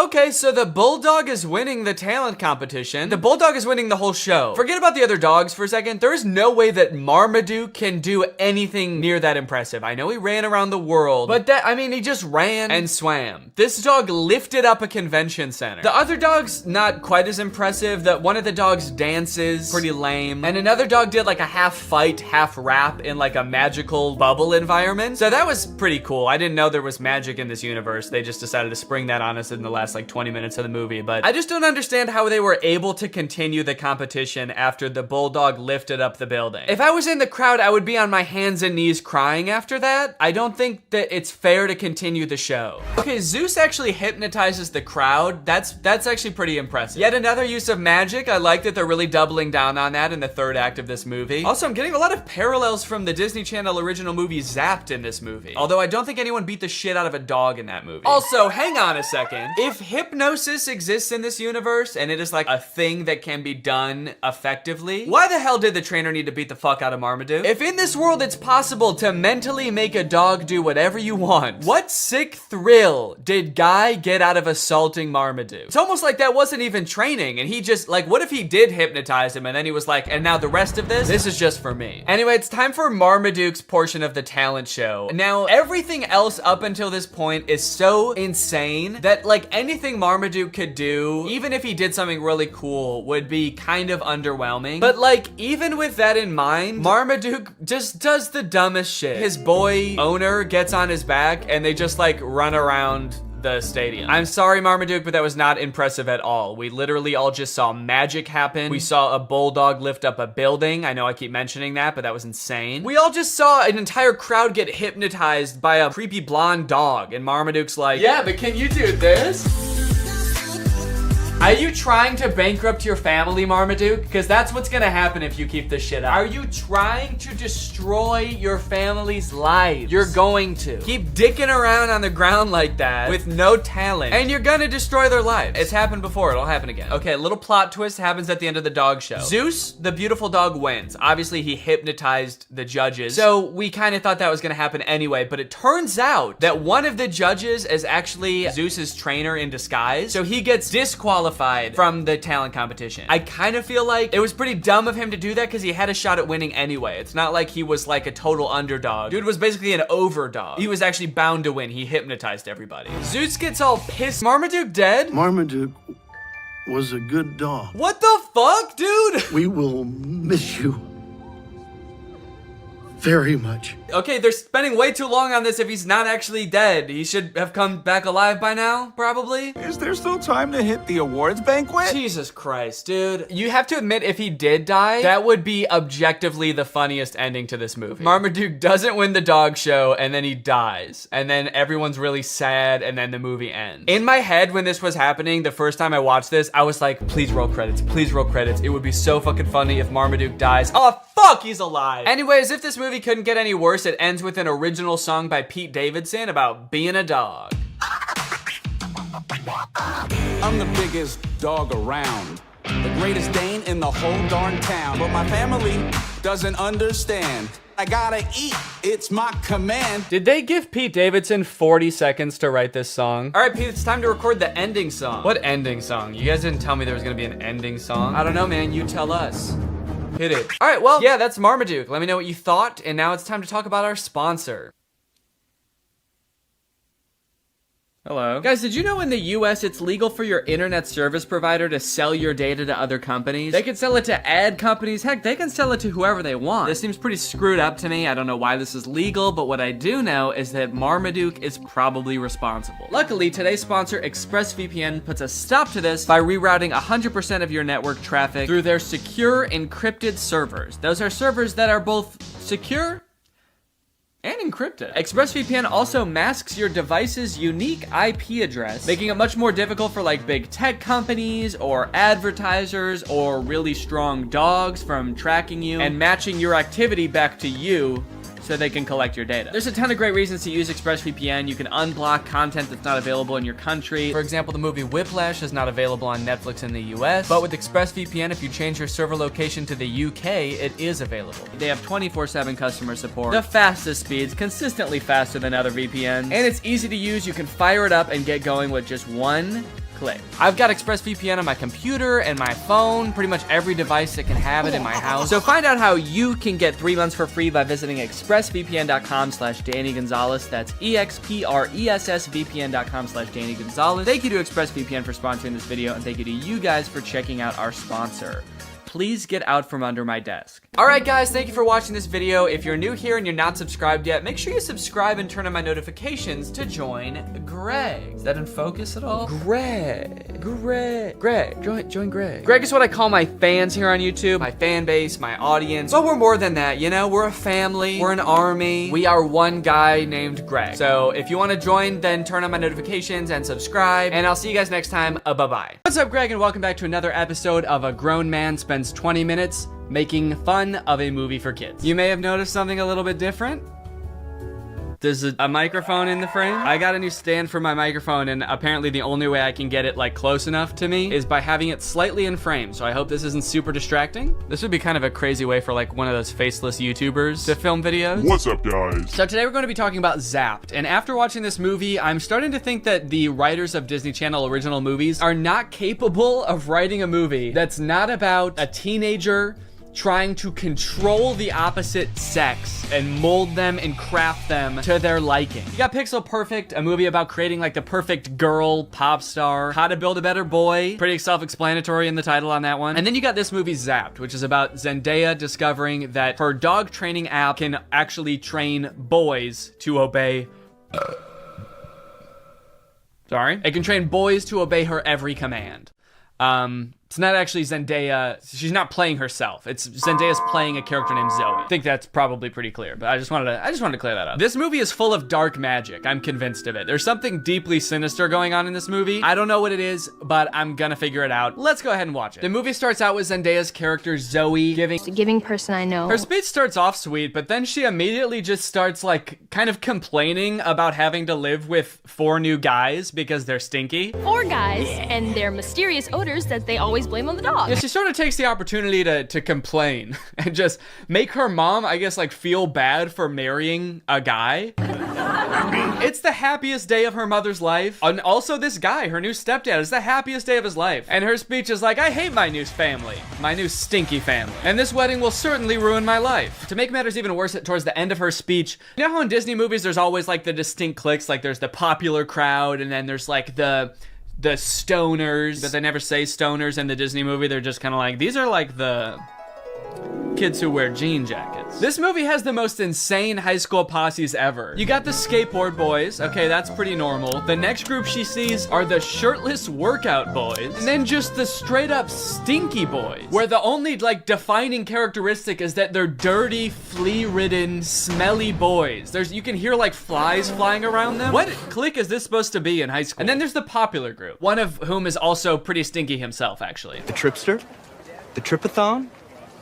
It's me. I'm Trip. Oh. Fart bomb. Oh. The movie sort of writes this off as like, well, this is just something boys do, you know? New school, you gotta kind of accept what boys come with it, you know? Boys will be boys. No. That is actually not what boys do. That is something that just one very specific boy does. It's me. I'm Trip. And he needs to be stopped. I cannot remember a single moment in high school where a boy walked up to a girl, let alone like the new girl who's already like scared and doesn't know anyone and is like, hey, I'm gonna fart in your face now. Welcome to the school, smell my ass.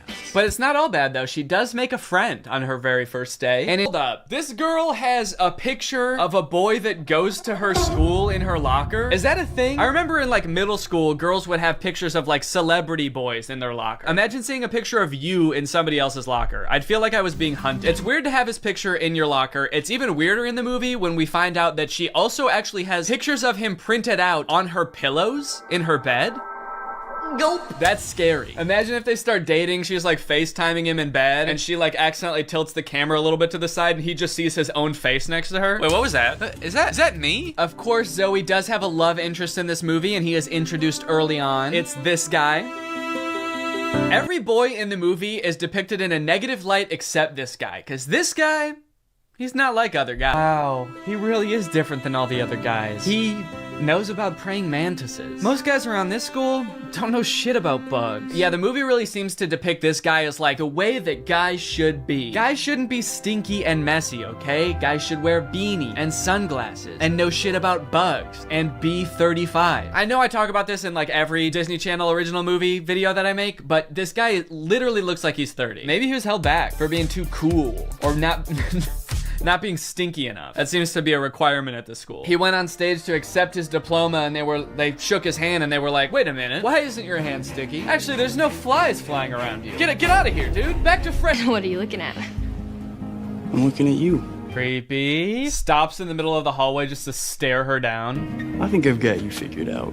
Oh, really? Yeah, I don't know, man. This just comes off as creepy to me. I guess this is supposed to be romantic, but it's not really romantic to me. Just scary. I can see inside you. Another one of the plot lines in this movie is that Zoe wants to join the dance team, but the girl who runs the dance team is like the popular mean girl. She doesn't want Zoe on the dance team because she's too good at dancing and it's gonna make her look bad or something. Anyway, by now you're probably wondering, when the frick does this app thing happen, right? When the frick does Zoe discover that the dog training app works on boys? Well, at first, it doesn't. Zoe's just trying to train the family dog because it's all just like the rest of the boys in the house. It's stinky. Gross. And it like destroys her room and shit. Breaks this thing that her dad gave to her. She downloads this app, really cursed with dark magic, right? And the dog can even tell too, because you know what the dog does the second he realizes what's going on? He grabs her phone and runs off with it and tries to destroy it, presumably to break the curse. And then what happens next is honestly the most confusing part of the movie, okay? So the dog drops the phone in the bath. Her brother gets it out and tries to swing it around to get the water out of it. It flies out the window, swings around a satellite dish, slides down a solar panel, and lands in dog food. And from here on out, that app is now able to control boys. Any man or boy this app can control against their will. Sit.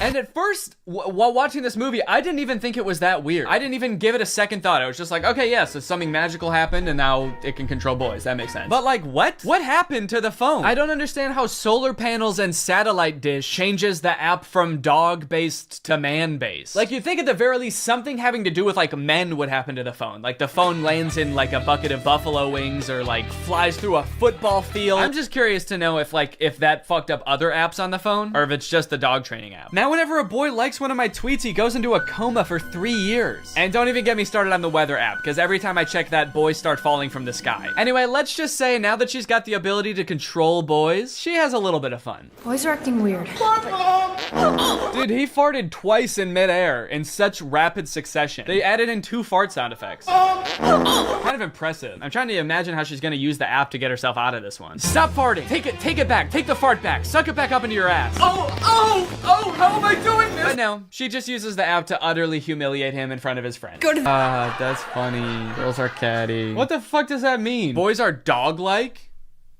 What the hell? I mean, I guess in this universe they kind of are. They're like flea-ridden, mangy boys. Why do we smell like we smell? So pretty much like the majority of this movie is just Zoe using the app to like get what she wants and make all the boys at the school act exactly how she wants them to. She turns the skater boys into gentlemen. She goes up to the nerdy gamer kids and tells them to like go do yoga instead of playing video games. Let's go do some yoga. And her brothers, dude, don't even get me started on what she does to her poor brothers. I'm taking the brothers' side, all right? They did nothing wrong. Her poor brothers were just living their lives until Zoe moved in and tries to fix them. Be clean. Holy moly, it's filthy in here. Her messy brother, she tells to be more clean, which turns him into this like hyper-hygienic husk of his former self. I need a sponge and soap and paper towels and a power washer. For the rest of the movie, he's literally he's scrubbing everything frantically in a panic. Anytime there's a mess, he's like, I gotta clean it up. She tells the gross cooking boy to cook less gross stuff. Start making less gross food. So he's like cooking 5-star meals for the rest of the movie. And then the oldest brother, she tells him to be more focused. The boy is just like focused on inanimate objects for the rest of the movie. He's just like staring at a lamp or at the basketball net. She turns her own family into like mindless zombies. And she's like, this is better. This is nice. It's creepy, dude. It's eerie, this movie. In all honesty, dude, this show walked so that WandaVision could run. This is basically WandaVision. In fact, since they're both owned by Disney, I wouldn't be surprised if this was in the same universe. This is like a prequel to WandaVision. This is where she gets the idea. It's kind of funny how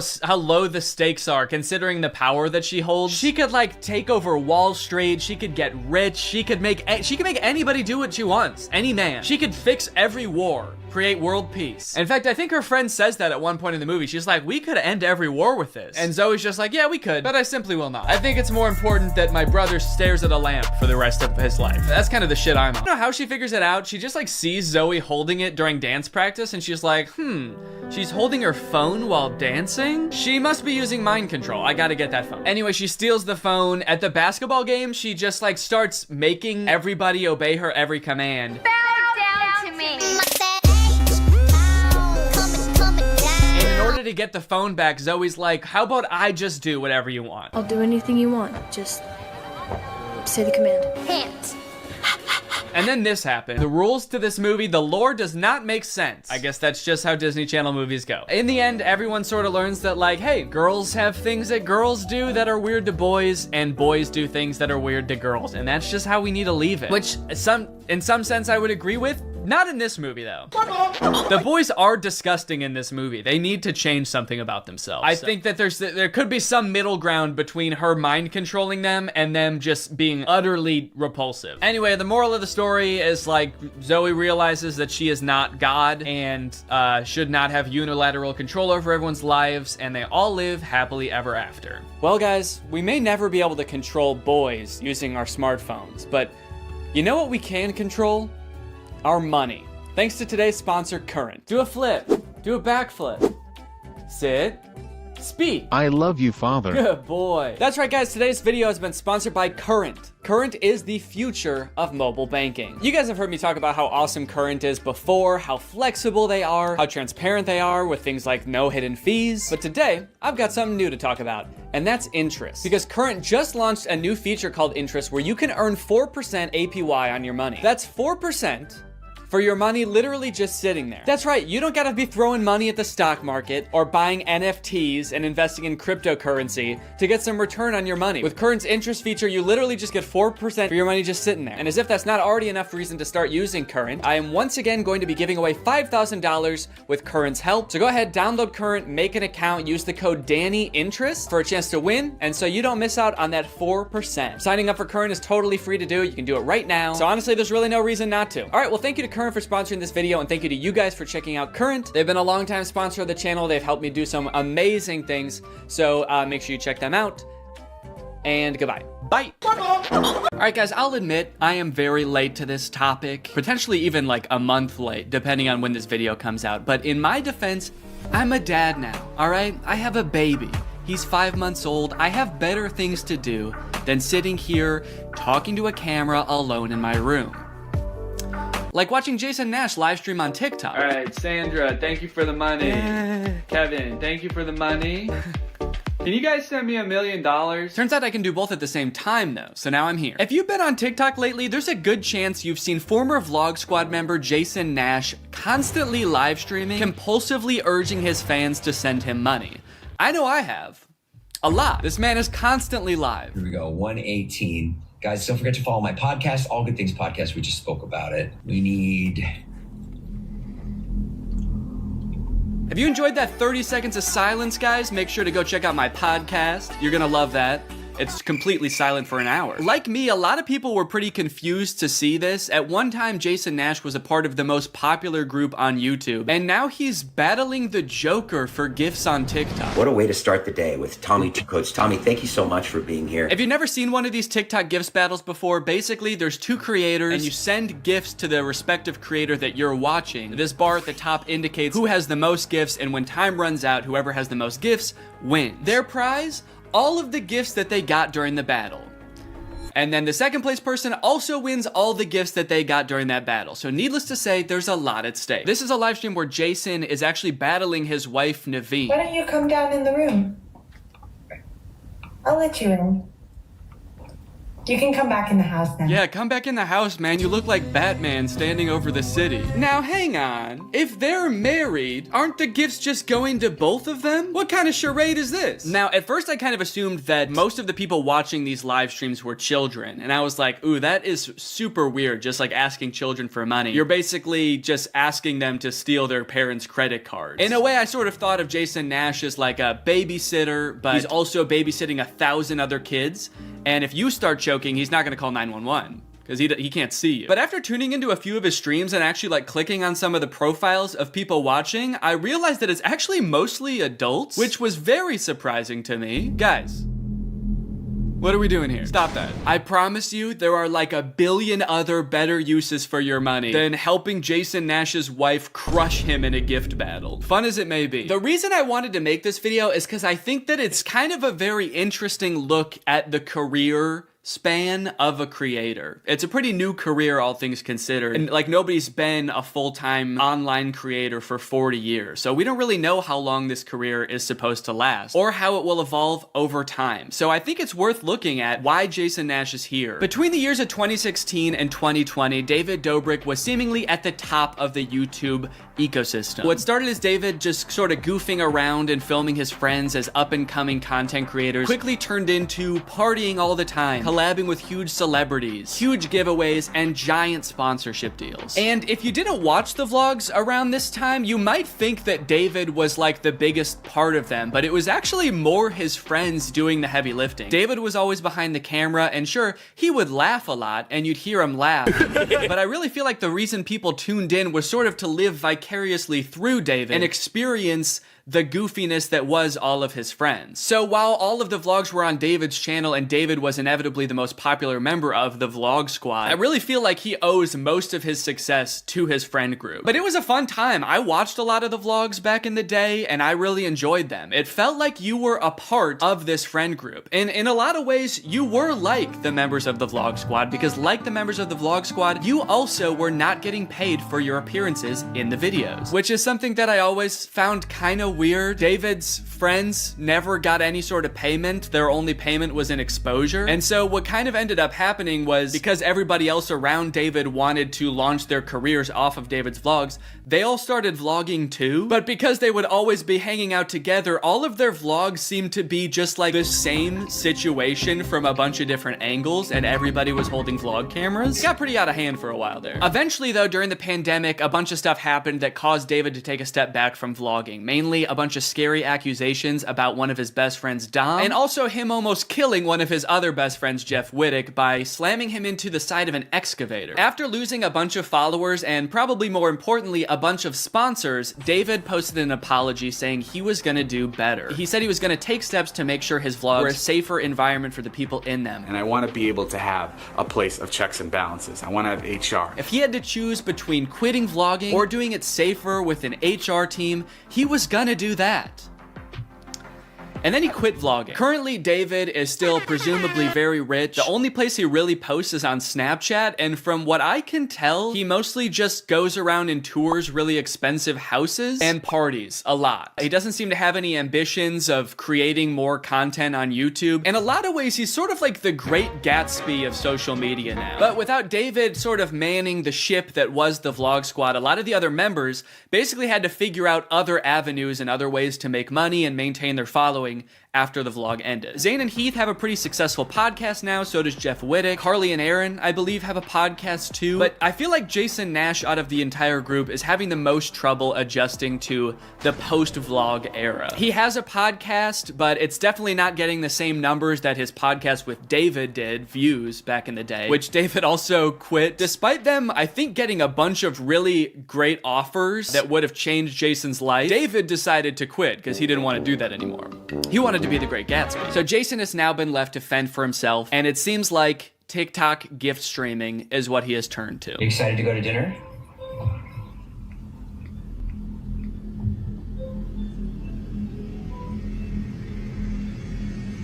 Man, this is content, baby. This is crazy. I didn't know all you had to do is just sit there and stare at your camera and people will just send you money. Why did I write this whole video? So a lot of the response has obviously been kind of cringing at this feeling that what he's doing now is very shady. And I mean, he's not really harming anybody, I guess. It does seem like it's mostly adults sending him money. Obviously, there's always going to be kids online stealing their parents' credit cards, so that's not great. I do get kind of a shady vibe from it just because there literally is no content for you to consume except to send him money. Like, the whole point of this stream is to see how much money Jason can make without having to do anything. That's like the point of the stream. Melanie, thank you. Let's go. And you could argue that Twitch streaming has donations and, you know, a bunch of other live streaming does too. But I would argue that there's at least some content behind that. Someone's playing a video game or they're doing a podcast live and the donations are just a little bit extra on top. It's not the content itself. I've also seen a lot of people wondering like, wait, isn't David super generous? During his vlogs, he was always giving away cars. He was paying for people's weddings, just like handing out PlayStations to people on the street. Surely he could just help Jason if he's struggling financially, right? Wrong. From some of Jason's podcast clips, it seems that that is definitely not the case. But before we get to that, I've got to make some money of my own. Alright guys, let's get those gifts in. James, thank you for the llama. Carol, thank you for the sombrero. Brian sent a Arab? Oh. Is this a gift on TikTok Live? Also, how did you get this one? This one's mine. Well, regardless, this is actually pretty convenient because this video is sponsored by Arab. Arab flavors your water using scent-based taste. And, oh, Brian also sent a scent pod? Oh, thanks, man. Okay, so I can put that on. With the scent pod down like so, it's just a normal water bottle. But when I activate the scent pod, air is able to pass through the scent pod and into your mouth, where you can taste the scent. Send me money. I like to bust out my air up while I'm getting work done. It gives my water a little bit more which is what I need when I'm trying to focus. This one right here is lime, and it is excellent. Someone said, come to Brazil. I'm busy. Air up is a unique hydrating experience. You can't get this anywhere else, buddy. No chemicals, no sweeteners added to the water, just plain old water into my plain old mouth. The scent pods come in a variety of flavors. I really like the lime and the peach. My editor, Jake, is really fond of cherry. So no matter what kind of flavors you like, there's bound to be a couple for you. You want to spice up your hydration experience, click the link in the description, get yourself an Air Up, get yourself some scent pods, put your mouth on the nozzle, and suck away. You look really tired today. That is mean. Thank you to Air Up for sponsoring this video, and thank you to you guys for checking out Air Up. Now back to the video. About a month ago when Jason was in the thick of his live streaming every day, he posted this podcast where he and a bunch of David's mutual friends talk about how different life is now that David's not vlogging anymore. But the thing is, like, David's in this, like, moment in his life. Yeah, where he can do anything. Where he just parties. Oh no, Jason. The look on your face, man. Jason's like, don't look bitter, don't look bitter, don't look bitter. Where he can do anything. Perfect. He can do whatever the fuck he wants now. He calls me to play pool. And I'm like, I gotta go live, and I don't expect him to understand that. You don't expect him to understand that you have to work to make money? You know he did that too, right? I wouldn't expect him to understand that, man. He hasn't had to work in, gosh, what is it, 2 years now? I hate to say it, Jason, I think he gets it. I just don't think he cares. Like, I'll say things like, I'm losing my house, and he'll be like, oh, but just come play pool. I just don't think he cares. Dude, Jason, haven't you learned anything from being friends with a popular YouTuber? You just told him you might lose your house, and he invites you over. You think he really wants to play pool? Dude, he's probably gonna Mr. Beast you. He's probably inviting you over so he can, like, surprise you with a new house. He might make you do Squid Games for it, but you have a chance to win a new house. Maybe he'll give you a new car. Or, you know, surprise you with his new car like he did that one time. My surprise to you is that I'm buying myself a car. I know, right? That was cool. I will say it is interesting that David seemingly stopped doing the extravagant giveaways once he stopped doing the vlog. I wonder what the correlation there is. That's kind of weird. There was a great TikTok that he sent, which was like some guy. It's just the guy that has like a lot of money and can do anything all day. He's like, oh, Diplo's having a party tonight, and like and it's literally like things that David has said. David sent Jason a TikTok of a rich, out of touch guy being like, "Oh my god, dude, this is so me." Dude, look at this TikTok. This is so me. That moment when you're rich and you're partying with Diplo and you're talking about how much you hate Jason Nash and how poor Jason Nash is. Guys, comment below if you found this relatable. But if you think about it, though, from 18 to like what, 23, 24.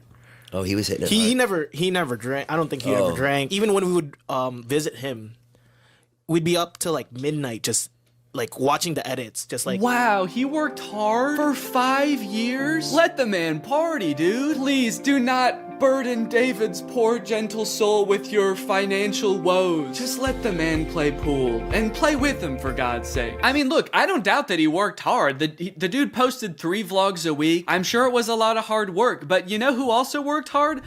Everybody in his vlogs. I mean, that dude just said it himself. They all stayed up with him until midnight watching the edits to make sure they were good. This was a group endeavor. And I know what people say. They say like, well, David gave them the opportunities, you know? He didn't have to make them famous.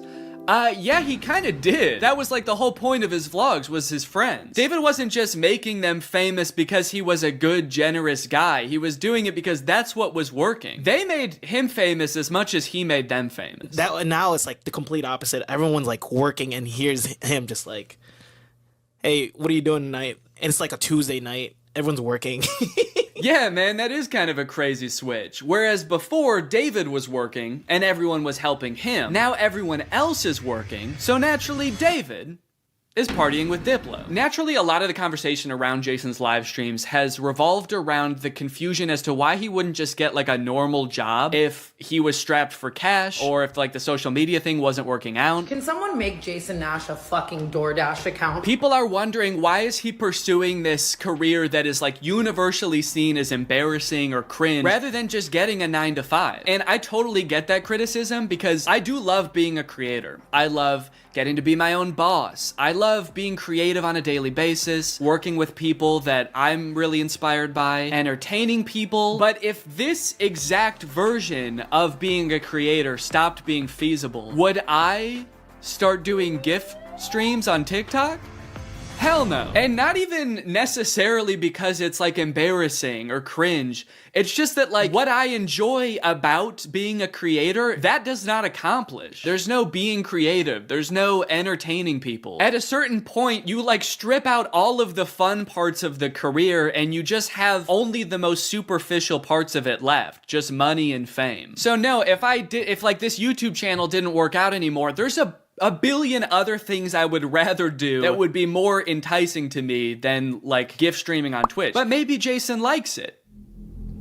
He doesn't look like he does, but maybe he does. On the other hand, I could say that Jason is also older. He's lived a lot more life, he's had a lot more experience, and his career in the entertainment industry has gone through a lot more ups and downs than mine has. From what I can tell, Jason has been a stand-up comedian, he's been in TV shows, he's been a podcaster, a Viner, and a Vlog Squad member, and now a TikTok live gift battler. Between all of those seasons of his life, I'm sure there was downtime where he could have thought, oh, maybe this isn't for me, I'm gonna get up and go get a normal job. And then, lo and behold, the next opportunity comes along. So in some sense, I do understand if Jason's mentality is like, maybe I'm just gonna do this for a little while until I get my next thing off the ground. And I know that when I started Vine, people said the same thing to me. They're like, what are you doing? Why are you doing Vine?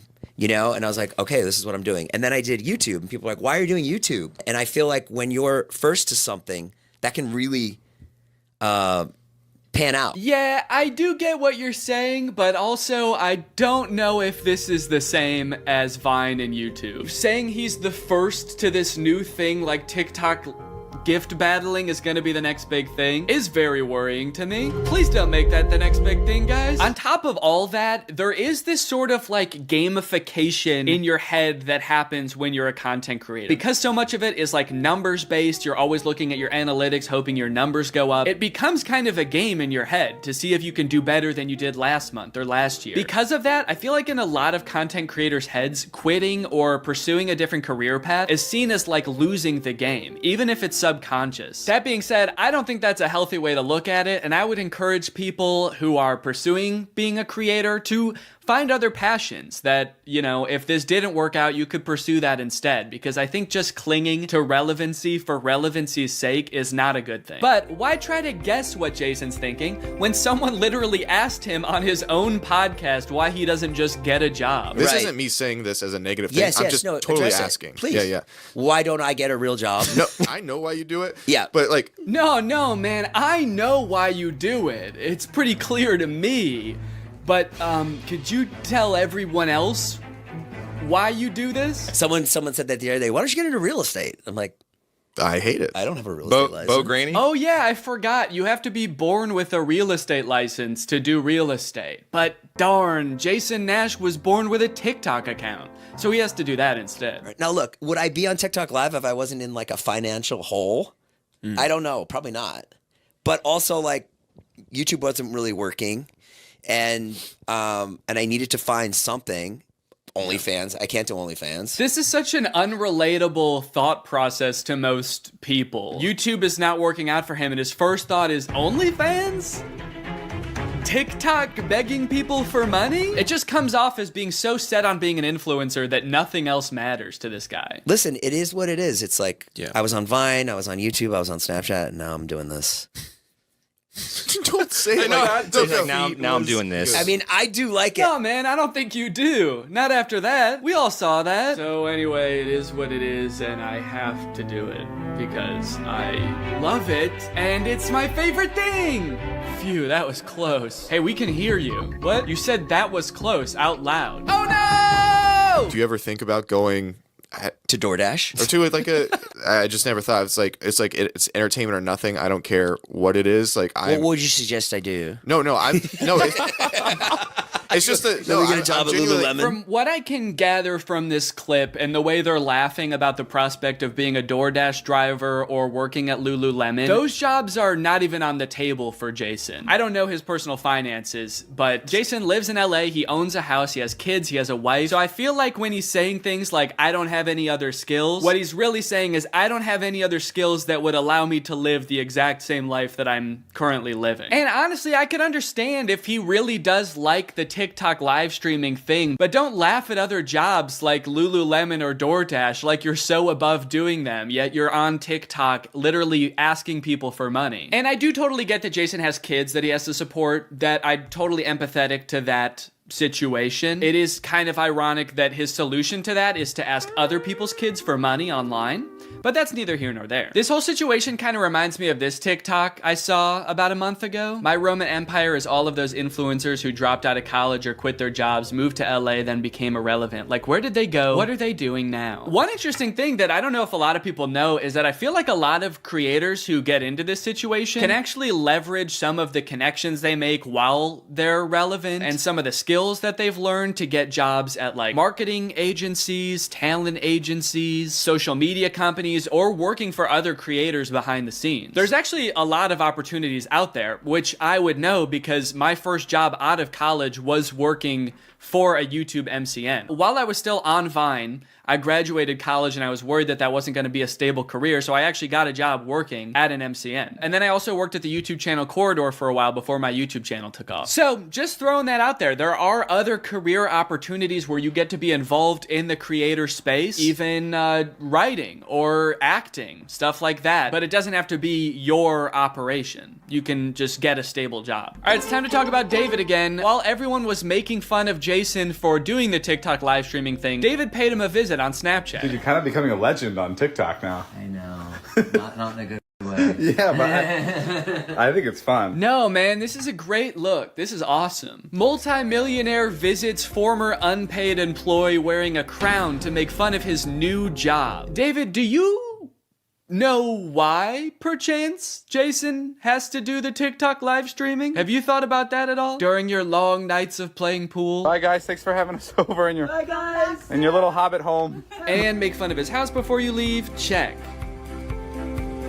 Great job. Now, with all of this talk about David and Jason, I just want to make it clear, do not go and send any hate to these people in real life, especially Jason. Jason actually got swatted mid-live during one of his streams a few weeks ago, which is obviously horrible. Anybody else inside? No. Okay, hold on. Let's get it put together and then...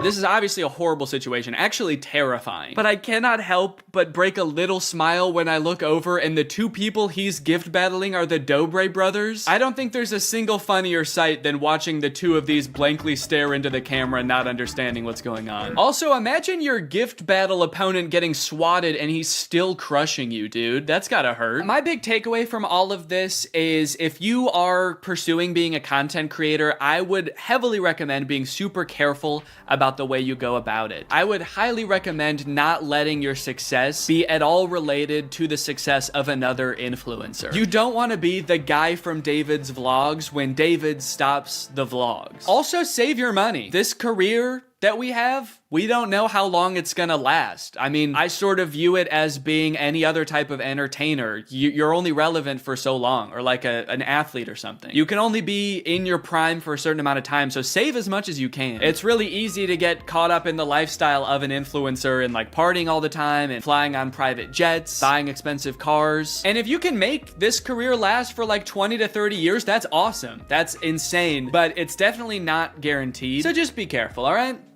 For me, for your old pal Dan. Alright guys, well I hope you enjoyed this video. If you're new here and you're not subscribed yet, make sure you subscribe and turn on my notifications to join Greg. Greg is what I call my fans here on YouTube, and if you just watch this whole video, that means you kinda gotta be a Greg now. I don't make the rules, sorry. Except for that rule I actually did make, but all the other rules I don't make. Alright, I'll see you guys next time. Bye-bye.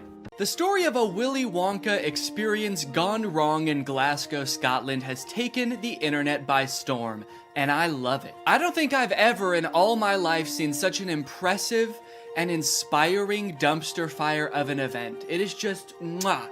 It is just perfect. This event, which was supposed to give kids the chance to experience Willy Wonka's chocolate factory, was so bad, it prompted parents to call the police to get justice for the horrors they had witnessed. Police were called to an immersive Willy Wonka experience after families showed up to an empty warehouse. The event reportedly charged $40 per entry, that's per person by the way, advertised with AI art, and said it would be a journey filled with wondrous creations and enchanting surprises at every turn. And oh, what enchanting surprises they found. Kids were all dressed up and crying, waiting for what they thought was going to be a magical experience. Yeah, that's the surprise. No magic here, just sadness. The surprise was them crying. If they called the police, that's how you know it was bad. Because they didn't even do that in the actual Charlie and the Chocolate Factory, and kids were dying in that movie. And honestly, it does look like it was terrifying.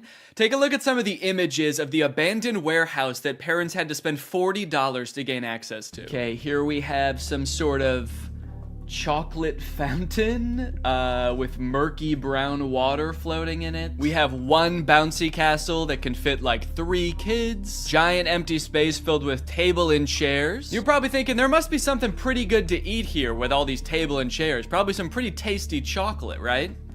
No, there was no chocolate at this event. These photos look like a crime scene, dude. These look like Willy Wonka had to flee the country after the FDA found fentanyl in his chocolate. So he has to post up in an abandoned factory to keep the business going while the feds are after him. You got this lovely scene. I think that the size of the warehouse really screwed them over, honestly. If it was a smaller room, it wouldn't look so empty. There would still be nothing to do there, but it wouldn't look so sad. In a way, seeing this photography light in front of this like $2 Candyland backdrop makes me feel kind of sad for the people who put on this event. Like, oh, you really thought people were gonna want to take pictures in front of this shit? Of course not. No. If 2 parents brought 2 kids to this event, it would cost $160, and you're getting this. I think I get why they called the police, honestly, dude. If I was promised some kind of fun Willy Wonka experience for the kids and then showed up to this foggy warehouse, I would think I was about to be murdered in some kind of Willy Wonka-themed Saw movie. And if that's not enough, wait until you see the nightmarish characters they had running around this place. So this is one of the most famous pictures to come out of the whole ordeal. This is an Oompa Loompa, obviously. A lot of people are focusing on the facial expression she's making in this picture. She looks exasperated. And honestly, I don't blame her. This has to be like the worst acting gig she's ever had. As far as I know, this actor wasn't putting on the event. She was just hired to be there. She's probably dealing with crying children, pissed off parents. Also, I'm pretty sure canonically the Oompa Loompas are enslaved by Willy Wonka, so the facial expression makes sense in that context too. What I'm actually more concerned with is everything else going on in this photo. Why is there so much smoke? I'm not super familiar with the process of making chocolate, but I'm 100% sure there should not be that much smoke happening. No wonder she's making that face, dude. She's high as hell. And I love all the mismatched chemistry gear she's got strewn about the table. Beakers, vials, this mysterious elixir locked up in a little glass box. A quill? Oompa Loompas take notes like wizards from the 1300s? I didn't know that. All right, now the other 2 characters that were at this thing, I gotta introduce you to at the same time because they're both in the same video clip. So let me introduce you to Willy Wonka and the Unknown. What is that? It's the unknown. Man, what the hell? Dude, fuck everything else. I would call the police based off of that. Who is that demon? Surprising twists and turns was right in the advertisement. I would not expect to take my kids to a Willy Wonka experience and have them be accosted by a shadow figure. I can tell you that right now. It's terrifying that Willy Wonka says, "What is that?" when he sees it. What is that? Like, dude, this is your chocolate factory. You don't even know what that is? We are so fucked. Here's a different clip of some other kids experiencing the unknown. As the soup flavor full of scary face. Oh my God. Stare the great unknown. What wonderful. I love fantastic. Yeah, that's the correct reaction to seeing The Unknown. What is that? Wonka says it, this kid says it, I'm saying it. Also, I love that baby's reaction. That was like a primal instinct to make that sound. Humans have evolved for millions of years to make that sound when they see the unknown. According to some reports that I've read from the event, the unknown is supposed to be an evil chocolate maker who hides in the walls and scares little children. Is he a part of the actual Wonka story? No. Was it advertised that there would be a child-scaring monster at this event? No. But speaking of the advertising for the event, one of the most insane parts of this whole story is that this company that made this event, House of Illuminati, apparently used exclusively AI-generated images to advertise this event. Surprisingly, the website is still up, so you can go and check it out for yourself. Welcome to Willy's Chocolate Experience. Dive into the whimsical of Willy's Chocolate Experience! Exclamation point, comma. So you've got images like this, which at first look like some kind of fun candy land, but then the closer you look, it doesn't really make any sense. Like, what the fuck is this thing? Is that supposed to be a bunny? Who the hell is that? I don't like the looks of these things. But then you get images like this advertising the Twilight Tunnel, which are so clearly AI generated, it makes you wonder if the whole event was being run by an AI. Because how could a human not notice that there are so many typos in all of these images? You got dim tight, depractions, ungurrival, featuring dodjection and swide. Then you've got ensuring entertainment, which of course includes catgagatting, carchy tons, and a paradise of sweet teats. And on top of the website being seemingly designed by AI, apparently all of the actors' lines were too, which we know thanks to this video posted by the actor who played Willy Wonka. I'm going to be poking a little bit of fun at the event, but I wanted to say before I start that I feel for anyone who bought tickets to this, people who are expecting a magical chocolate experience. People who are unfortunately captured by the unknown, we hope you are found soon. So the first red flag for me was when I was cast as Willy Wonka. Anyone who looks at me and thinks Willy Wonka and not Oompa Loompa is out of their mind. I give off major Oompa Loompa energy. I got cast as the part on the Thursday, and was told that I needed to learn the script for the Friday. So I said, no problem, send it over. The script was 15 pages, monologue, pretty much, of AI-generated gibberish. You know what I'm kind of curious about? If the script was AI-generated, where did the unknown come from? Did the event organizers just ask ChatGPT to generate a script about Willy Wonka's chocolate factory and it just threw that shit in? Cause that's terrifying. ChatGPT was like, planning an event for kids, huh? I know just the thing to add. Don't worry, I'm great with kids. So I'll give you one of the lines from the script. I'm not going to do the Willy Wonka voice because I think I've embarrassed myself enough. But one of my favorite lines was, there is a man who lives here. His name is not known. So we call him the Unknown. The Unknown is an evil chocolate maker who lives in the walls. What? We were told on the experience to hand out a jelly bean, one jelly bean per child, and a quarter of a cup of Tesco's own brand lemonade. One jelly bean? All that smoke the Oompa Loompa had to endure and she was just back there cranking out one jelly bean? Maybe the unknown was introduced as some way to canonically explain why there was no chocolate at the event. Sorry kids, there's no chocolate here today. An evil chocolate maker showed up and he shot the Oompa Loompas. They're dead now. So one of the Oompa Loompas from the event also posted a TikTok kind of poking fun at the whole experience, but the one actor we haven't heard from yet is the one that we all obviously want to talk to.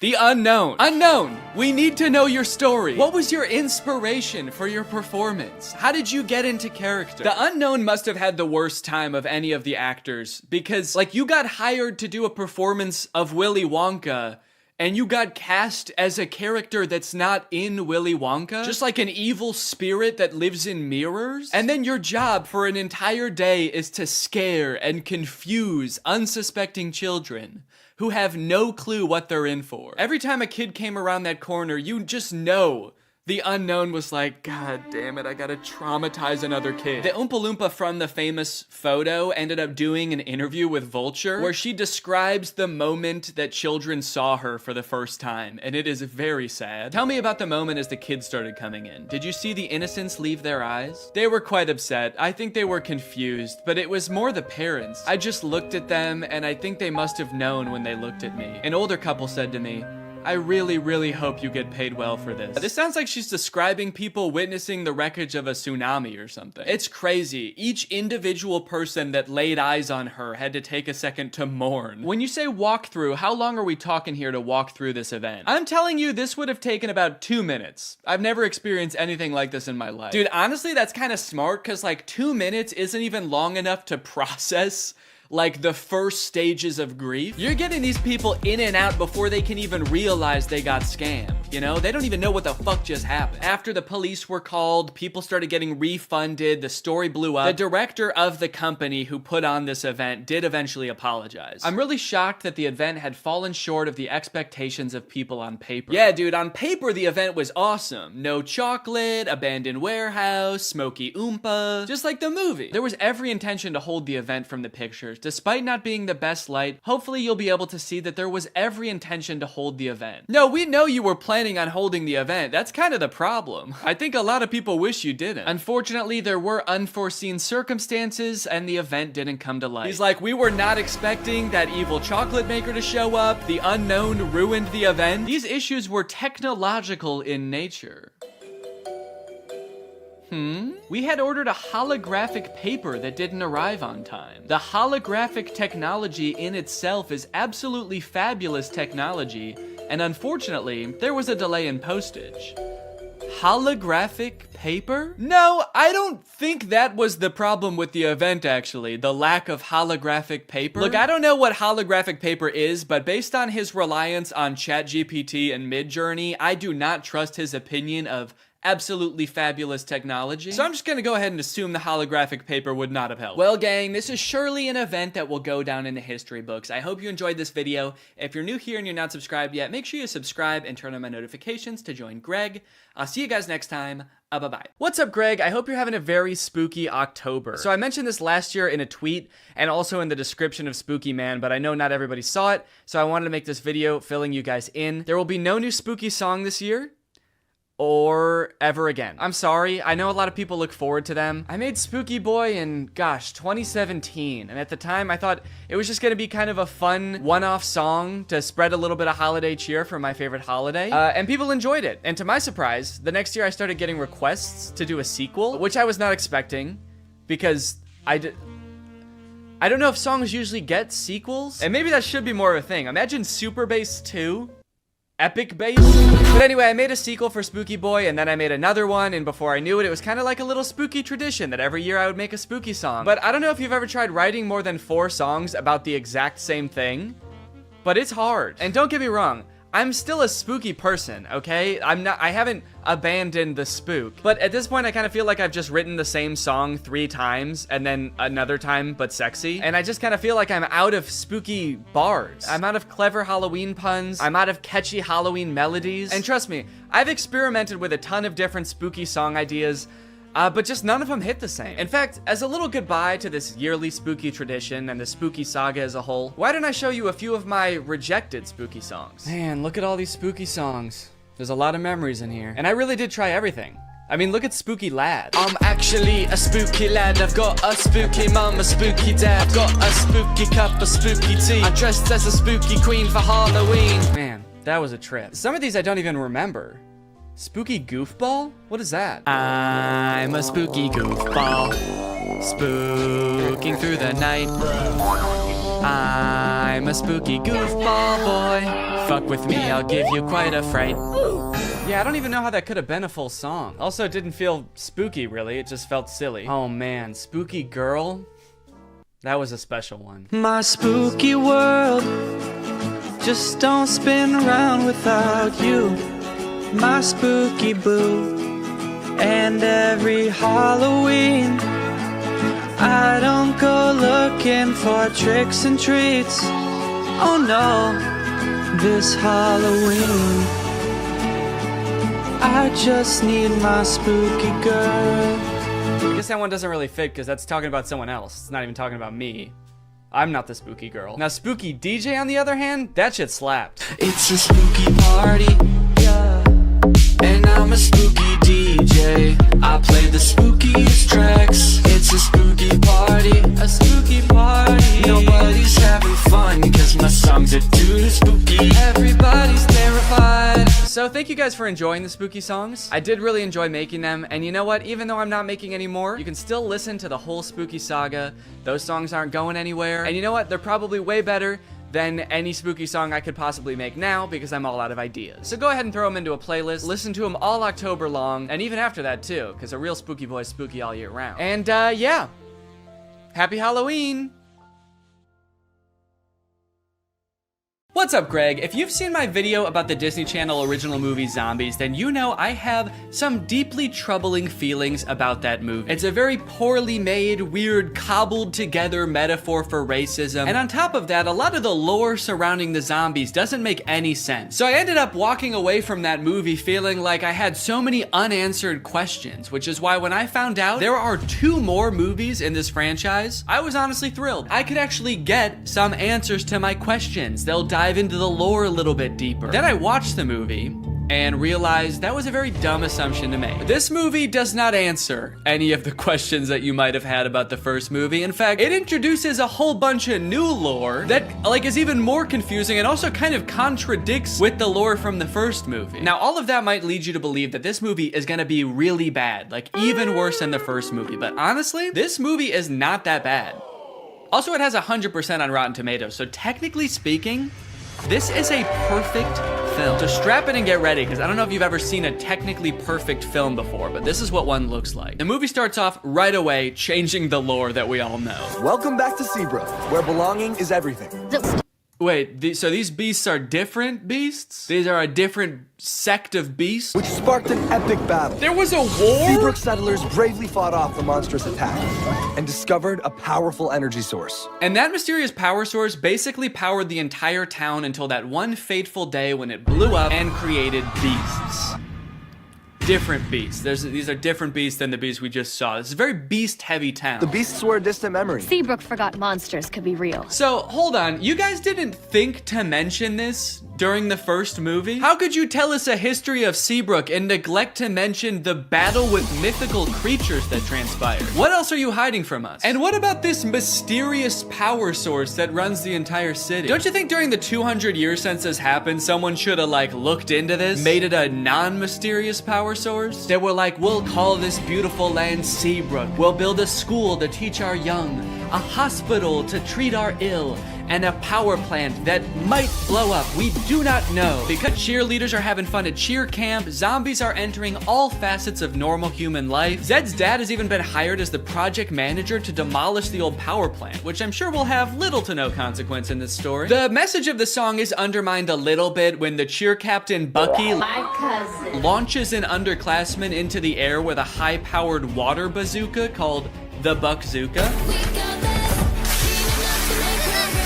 Just a little bit of playful hazing, I guess, for the underclassmen. Oh, you want to be a cheerleader? How about some internal bleeding?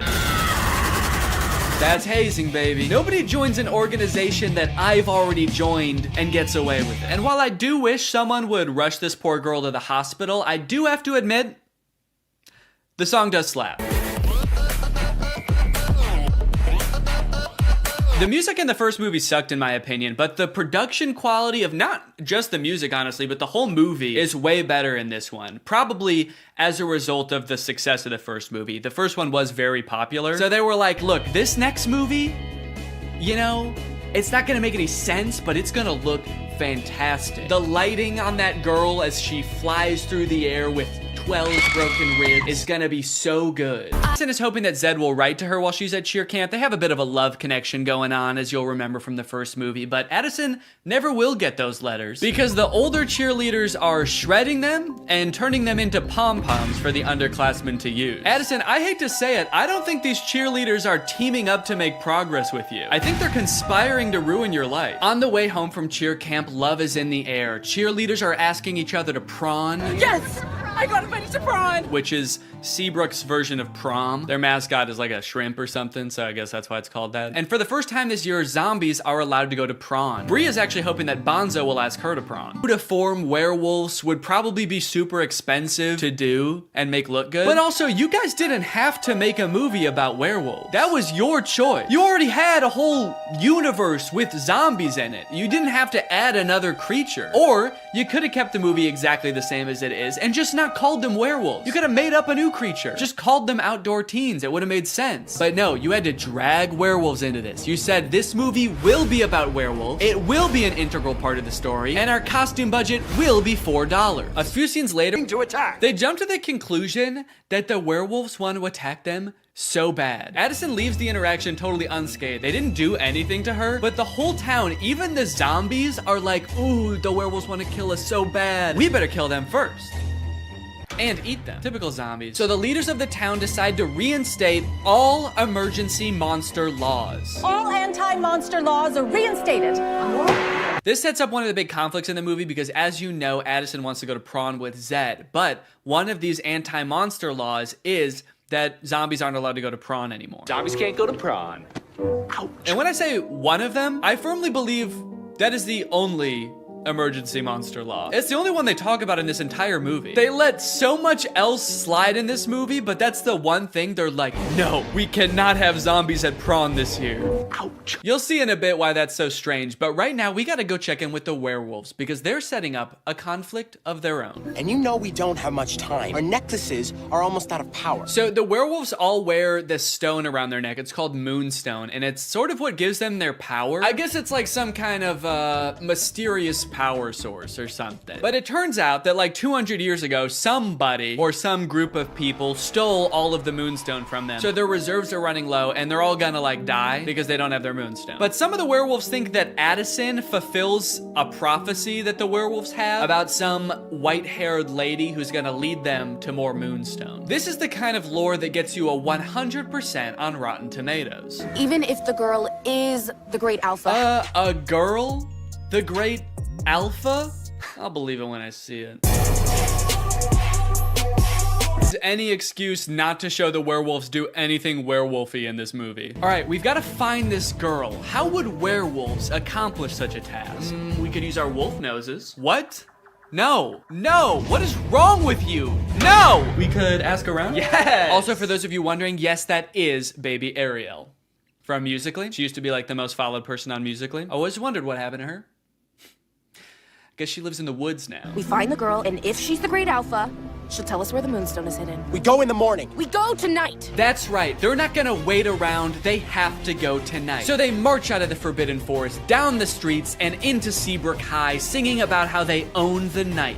And they open up a vent and crawl into it, and they wait until morning. So kind of seems like they didn't really need to go at night, did they? They all file into the vent so dejectedly. They're like, maybe we should have researched what this place is. I guess we don't know what a school is. They're not here at night. Imagine they accidentally went on like the last day of school before summer. A janitor finally comes in after 80 long days and finds 20 dead werewolves in a vent. That day at school, Bucky and Zed both decide to run for class president. Zed because he wants to reallow monsters to go to prawn, and Bucky, I don't know, he probably wants to like divert more of the school's funding towards an unmanned drone for the cheerleading team. But then, suddenly, okay, well, that's obviously not allowed. You guys were about to kill them, and also the emergency monster laws are in effect, and there's definitely one forbidding such things. Technically, the Forbidden Forest is within the school district. What? So, welcome to Seabrook. What? Wow, guys. The emergency monster laws are working great. No, you did so good. You did such a good job. They were so close to killing you, and they only stopped because they found out Bonzo's not allowed to prawn.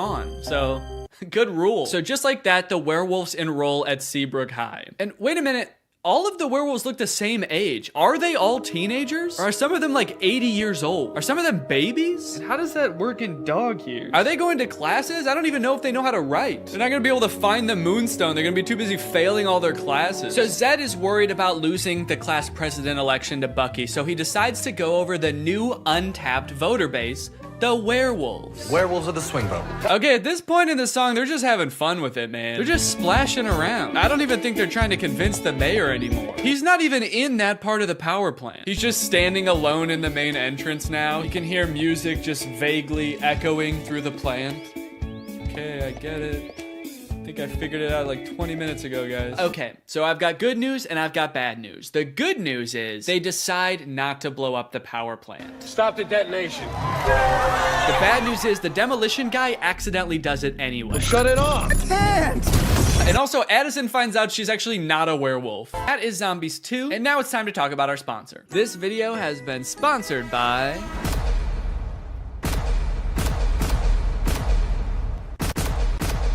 Guys, it's the season of giving, gathering, and with HelloFresh, it can be the season of saving. You can actually save money this holiday season with fresh, delicious recipes delivered straight to your door. It's cheaper than takeout, it's easier than grocery shopping, and the meals turn out so good. I like HelloFresh because I'm not really much of a chef. Okay, I don't really know how to cook well, but every time I cook HelloFresh, it ends up turning out great. Last night we had these Tex-Mex enchiladas. Didn't take too long to prepare. Turned out great. Honestly, best homemade enchiladas I've ever had, and I was the one who made them at home. I've got a lot going on. I've got a baby. I've got family visiting. It's a busy time of year. So sometimes it can feel impossible to get a good, nutritious homemade meal in, but not with HelloFresh. Can I let you in on a little secret? Some of their meals only take 15 minutes to prepare. How is that possible? Must be Santa. And guess what? HelloFresh is actually more than just dinners. They've got breakfast, they've got lunches, they've got snacks. So you can start skipping the grocery store for a variety of meals. HelloFresh is making life so much easier. So if you want to check out HelloFresh and for free breakfast for life, visit the link in the description or scan this QR code. One breakfast item per box while subscription is active. That is free breakfast for life with HelloFresh at my link. Again, this QR code. Don't use a different QR code, it won't work. Thank you to HelloFresh for sponsoring this video, and thank you to you guys for checking out HelloFresh. All right, thank you guys for watching this video. If you're new here and you're not subscribed yet, make sure you subscribe and turn on my notifications to join Greg. We are the fastest growing army on YouTube. Do not look that up. I'll see you guys next time. Bye-bye.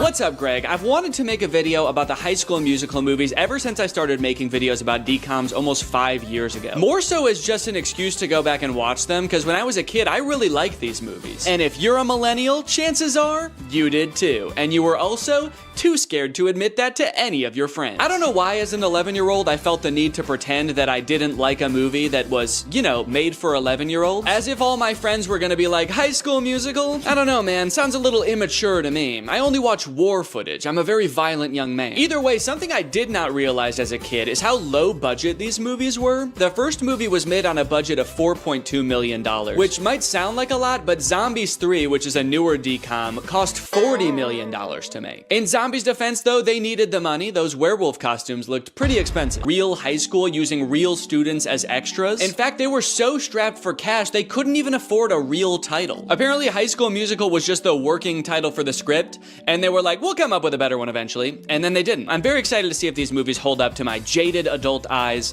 So let's start with the first one. Let me introduce you to the two main characters of this movie, Troy and Gabriella. They don't know each other yet, but they're both on vacation with their respective families at a ski resort on New Year's Eve. And right away, this movie shows you everything you need to know about these characters in like 2 minutes. And then, actually, I don't remember this scene.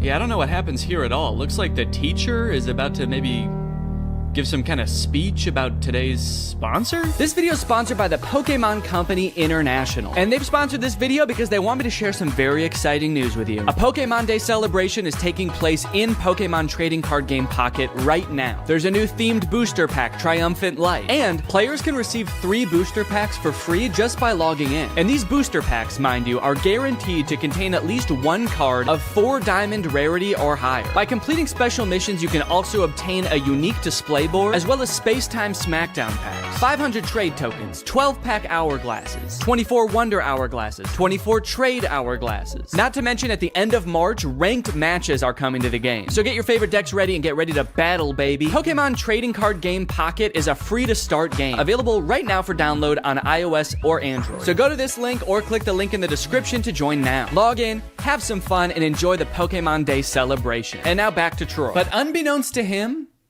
there's a new student at East High. I reviewed your impressive transcripts. I expect your light will shine very brightly here at East High. I don't want to be the school's freaky genius girl again. Freaky genius girl? What did you do at your last school? Troy notices that Gabriella is sitting in the back of their drama class, and not to be nitpicky, but this drama class scene lasts for 2 minutes, but the class happens in real time from start to finish in that 2 minutes. The bell rings. They sit down, the whole class gets detention, and then the bell rings again and they leave. How long is a school day at East High? Is it like 15 minutes? Troy shows Gabriella around, they catch up a little bit, and it is revealed that he jokes that Gabriella should sign up because, you know, they sang together. And Gabriella's response is basically, fuck no. I'll be signing up for anything for a while. Yeah, I don't know why. I remembered this movie differently. I thought they both wanted to do the musical. Troy seems to maybe want to do it, and Gabriella's like, no, I'm not doing that. No, I don't sing. I'm not a freaky genius girl, and I'm definitely not a freaky singer girl. So, dude, you know that school musical thing?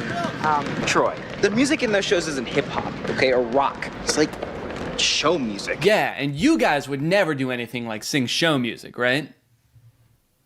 And then cut to them singing the hardest show music in this entire movie. That's the funny thing about this movie. Since it's a movie about a musical, there are several characters in this movie that are opposed to musicals. So it is a little jarring to see those characters seemingly completely unaware that they are literally singing and dancing right now. But on the other hand, I guess it would also be weird if they didn't sing when everyone else was. At the end, when they're all singing, we're all in this together, Corbin Blue's just standing around like, this is lame. There's 2 parts in the song though where Troy like stops rapping to sing from the heart about how he wants to do the musical. She makes this feel so right. And should I go for it? What do you mean she makes this feel so right? And should I go for it? Gabriella doesn't want to do the musical. It was your idea, and she said no. Don't drag her into this. This girl's making me crazy. No, you're crazy. You already were, and then you met a girl. That's what happened. Also, Zac Efron is 5'8", and presumably so is everybody else on this basketball team, because they're all like the same height, so how good exactly are they at basketball? Okay, now you got Sharpay, who's played by Ashley Tisdale. She's like the head of the theater department at school. She's the theater kid. And her brother Ryan is the theater kid in boy form. They are getting a little bit worried that Troy and Gabriella might audition for the musical. Again, Gabriella has showed zero interest in doing the musical. So they decided to do a little bit of research on Gabriella. So they searched, but also, what is the third result there? Gabriella, San Diego Zoo's newest...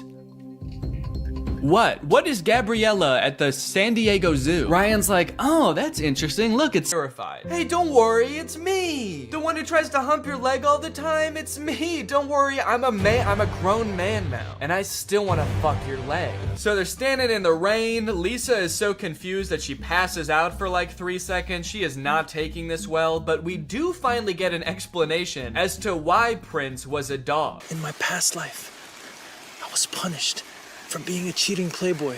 I was cursed to live as a dog. Oh, so it's like a reincarnation thing. Finally, they explain this. At first, I thought that it was like in the same lifetime. Like he got cursed to be a dog in this lifetime. But no, it's a reincarnation thing. I am confused about the lore of the movie. Does that mean this could happen with any dog? Are all dogs like used to be people that fucked up in this life and now they're dogs? Or are some dogs maybe like a hamster that did really good in its life? Which I would imagine is probably a lot of hamsters. I feel like it's pretty hard to fuck up as a hamster. I wouldn't think there's much expectations of a hamster, really. It's all about expectations. Let me be your husband.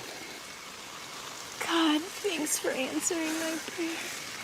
Yes, you're my husband. What? Huh? Okay, so that's all it takes? She's like, yeah, I guess you were a pretty good dog who I met just weeks ago. Sure, you're my husband now. So they end up getting married. They decide to live together. They spend the night together, but that's when this movie goes completely off the rails. I thought this was like the main plot line. He found love, now he's a human forever. Nope, the curse is not broken, and you will not guess how this movie ends. The next day, Prince wakes up, and he's a dog again. So he goes back to the pond to find out why. You lied to me. I'm still a dog. You're just using her now. So the magic pond is like, you were just using her to break the curse. And to be fair to Prince, like, yeah, no shit. He didn't want to be a dog anymore, so he did what you said to do to break the curse. They fell in love, dude. You can't be like, well, you only did that because I told you to. And it's like, yeah, you didn't really give him a choice, did you? So now the pond tells him that he'll only be a human when the sun is not shining. And in order to become a human full time, he has to be a real man and provide for his wife. This movie has very traditional views of what it means to be a man. What is this pond? What magic is this? Is this God? It kind of seems like she's a liar. She keeps adding on caveats to what he needs to do to become a human. She's like, okay, you found love, but you still don't have a joint bank account. So now you will be cursed to be a dog only every other day, except the last Tuesday of the month. This whole situation causes a lot of shenanigans to ensue. He's got to figure out how to make money. He's got to like meet Lisa's family, but he can only come out when the sun's not shining, otherwise he'll turn back into a dog like he does in this scene. Dad, Prince just became a dog. Big deal. I'm Alvin Schwein.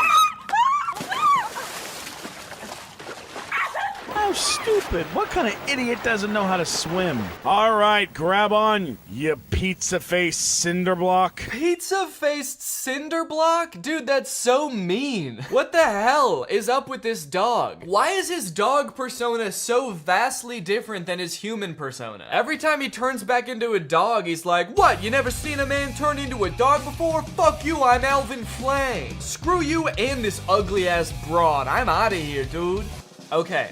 We're here. We're at the end of the movie. We have arrived. Do you want to know what happens? Prince, I guess, just can't seem to figure out this whole, like, providing for his wife thing, and to be fair, he is a dog most of the time. But he realizes, wait, maybe if I just die, I'll be reincarnated as a human. A pretty bold assumption, honestly. They don't explain why they would think that. It seems like he has absolutely no reason at all to think that's true. The pond never said that, and I'm pretty sure she's God. It seems like she makes the rules. But he turns into a dog, he runs off, and he gets hit by a car. Ah, the old Marmaduke special, ending the movie with a dead dog. And this summer, she might just find luck with a dead dog. And you know what's interesting about all this? Is that at one point in the movie, he actually does buy her that dress from earlier. So I guess the prophecy was kind of true in a way. He did buy her the dress, and he did kill himself. So then we flash forward to years later, the movie says, and Lisa is old as hell. It looks like maybe like 20, 30 years have passed. And Prince, who has been reincarnated and then lived his whole ass life, so he's now as old as he was when he died before, shows back up. What took you so long to come back? Lisa, it's better that you don't know. He turned old. The love made him turn old. Or the magic or the pond made him turn old. I don't know. I don't understand any of the lore in this movie. One thing's for sure though, dude. Do not let this guy turn back into a dog now, because he'd still be like 80 years old. And that is too old for a dog. I have a dog training business. And naturally, it's very successful. I guess you could say I know what dogs like, and I know how to reward them. You see, they're all former sex criminals. I live a very comfortable life, but... Okay, weird flex. I'm actually really rich now, by the way. And that, folks, is the end of the movie. He kills himself, and that, apparently, outsmarts the pond. Moral of the story? Pretty easy to outsmart a pond. All right, well now it's time to talk about our sponsor, HelloFresh. This video has been sponsored by HelloFresh. With mine and Laura's busy schedules, HelloFresh makes our lives so much easier. We don't have to go out grocery shopping as much, we don't have to spend as much time meal prepping, and I'm constantly learning new things that up my personal cooking game. For example, today I was cooking these pork tacos and it had a fun little tip in there about how to warm up your tortillas in the microwave without like totally destroying them, which is really nice. You can enjoy the freshest flavors of fall with HelloFresh because every recipe includes ripe, just picked produce that travels from the farm to your door in less than a week. HelloFresh can adapt to just about any lifestyle. They have veggie, pescatarian, fit and wholesome meals so you can stick to your goals. And they even have a line of kid-friendly recipes which they say are picky eater proof. So if you have a kid or you just, you know, have a less adventurous appetite, but still want to cook fresh meals, then that seems huge, honestly. And the fact that it's 72% cheaper than dining out or grocery shopping makes it a very economical decision. So if you want to check out HelloFresh, then head on over to HelloFresh.com and use my code TrulyGreg16 for 16 free meals across 7 boxes and 3 free gifts. That's HelloFresh.com, TrulyGreg16 for 16 free meals and 3 free gifts. Thank you to HelloFresh for sponsoring this video and for sending me delicious food all the time. And thank you to you guys for checking out HelloFresh. All right, guys, thank you for watching this video. If you're new here and you're not subscribed yet, make sure you subscribe and turn on my notifications to join Greg. Greg is what I call my fans here on YouTube. And to join Greg, all you have to do is subscribe and turn on my notifications. Thanks for watching this video. I'll see you in the next one. Bye-bye. What's up, Greg, and welcome back to another episode of But Dads Are Back. You are not the father. Yay! That's right, this is another installment of everybody's favorite series where I look at really strange ads for mobile games. There's this one that seemed to go viral on Twitter a couple days ago that like everybody's been tagging me in, so I figure, you know what, I might as well bring back the series for an episode to talk about it. This video has 300,000 likes and 8 million views on Twitter, and guess what? I've got beef with them. I have a pretty significant beef with these ads, and I'll explain why, but first, let's just go ahead and watch the ad that everybody's been tagging me in. To be fair, I did have to watch this multiple times for it to make sense to me, so I'm gonna walk you through it. That way, nobody gets lost along the way. So the ad starts out with very little context. It's a woman in a wedding dress, she's crying, and she's taking a taxi home, only to find out that her house has burnt down. Right away, so much backstory that I feel like I'm missing. The first time I watched this, I'm like, are we in the middle of an ad right now? Is this the beginning of the ad? Am I supposed to have watched other ads before this? But rest assured, I've watched a bunch of other ads for this game, and there is no context to be found. There is no explanation, so you just have to accept that this woman is having a very bad day. Then she gets a call from her grandma, and it looks like her grandma comes over to like comfort her for whatever happened at the wedding. I don't know if her fiance like stood her up or died, or if she stood him up or died. While she's being comforted, it also looks like she's holding a picture of herself from the wedding. I don't know what that's about. Maybe it's supposed to be the grandma's wedding photos, and she's showing her granddaughter like, look at how happy I was at my wedding. Aw, your fiance stood you up and died at your wedding? Oh, I'm so sorry, sweetie. Look how happy I was at my wedding, though. Look at all these pictures. See how I'm smiling at all of them? The reason I'm smiling is because my husband was present at the wedding and alive at the wedding as well. I wasn't marrying a present corpse. He was also alive. Does that make you feel better? Are my happy memories making you feel better? Why not? Then I guess to further comfort her, the grandma gives her a house, which I guess would be a nice gift, but the house is in like terrible condition. The grandma just gives her the keys to this like dilapidated shack. I guess it's big, but is that even a nice gift for someone who just went through like a horrible breakup? Hey, so I know that you're really sad that the person you love the most in your life stood you up at your wedding and doesn't want anything to do with you anymore, but you know what would make you feel better? A really big empty house. A house so big that it could be full of like some little kids running around or a little husband running around, but instead it's just big and empty. Does that make you feel better? Why not? Plus on top of that, with how like out of repair this house is, this just seems like a huge burden. I mean, I hope it'll be nice when it's done because it is pretty big, but like, this just seems like so much work. You know, it actually doesn't even look like it's in that much better condition than her original house. Well, sweetie, we know that you really miss your house because it burnt down and that was like the worst day of your life. So we wanted to make you feel better. So as a community, we all pitched in and raised enough money to buy you a second burnt down house. Go on, get in there. So by now the ad is about halfway done, and if you're wondering like, wait, what even is this game? I don't understand how this is an ad for the game, and what is going on?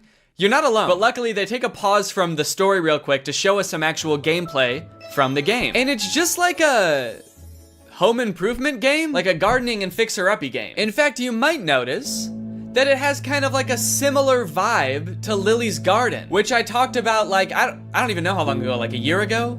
A year and a half? If you don't remember, Lily's Garden were the absurdly inappropriate ads for a gardening game. They had all sorts of fun ads, like Lily's private time sitting on the washer, Lily pretending that she's pregnant so that her boyfriend will leave her. All sorts of wacky scenarios that they used to market this game that, as far as I could tell, was just about gardening. So hold the absolute F up Merge Mansion, which is the name of this game. I don't know if I've said it yet. So hold up, Merge Mansion. You think you can just steal Lily's Garden's thing? I'm sorry, but I'm not going to allow this copycat behavior, okay? Sure, I didn't like Lily's Garden ads at the time, or even now. And they also tried to start beef with me by putting my little Nutcracker guy in their commercials next to a dumpster. So really, I shouldn't be defending them at all. But you know what, Merge Mansion?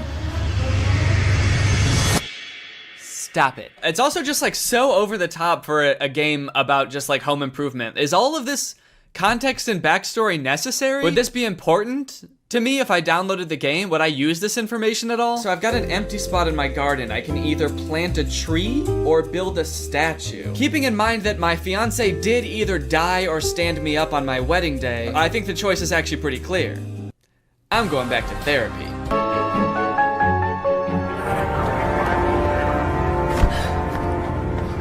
Okay, so then the ad takes a drastic turn. What the hell did Grandma do? Huh? It's not clear what they're arresting her for. And they never explain it either, so I'm not sure if it's just like another thing that you're just gonna have to accept you don't know the answer to, like what happened to her fiance and how did her house start on fire? Or maybe it has something to do with the fiance and the house. I don't know. Did she burn down the house? Did she burn down the fiance? I don't know.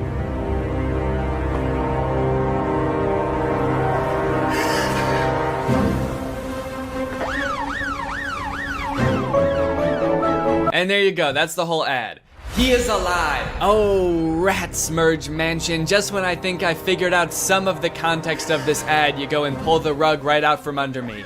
What the fuck does that mean? So, who is alive, first of all? The fiance? I'm going to have to assume that's who they're talking about, which makes me think that I might have been right about them all thinking the fiance died? Is that why the wedding was canceled? And if so, how did they think that he died? How did they think that he died but never saw him be dead? Did he just not show up to the wedding and everyone was like, damn, he must be dead? That's the only reason a groom has never not showed up to a wedding, because he died. So, that sucks. Maybe at first they thought the fiance stood her up at the wedding, but then when she got home to where she and the fiance lived together, the house is burned down. So then they're like, oh shit, he didn't just stand her up. He stood life up. He stood up the rest of his life. Now that's all interesting enough, right? That was a very strange ad, I think we can all agree. But if you scroll down in this Twitter thread, apparently there are other endings to this ad. There are like slight alternate endings that apparently other people have seen. So here's one of them. Instead of saying he is alive, her hand says, I planned this. Which I feel like if we're talking about the whole like fiance fake death thing, like almost means the exact same thing. There's also an alternate ending that has her saying you're next on the hand. I mean, all sort of just alluding to the same fact that the grandma did something nefarious and that's why the fiance disappeared, or, you know, she did something wild and wacky and now she's going to jail. I can't wrap my head around why they made these alternate endings. Are they like targeting the different ads to different groups of people? Like this really small change will have a different appeal to different demographics? Okay, so we're thinking that You're Next will go to the Gen Zers. But for the older crowd, like the baby boomers, we're thinking I planned this on her hand. Because old people really like planning. After doing a little bit of detective work on YouTube, I was able to find like, I guess the production company or studio or something that makes these ads.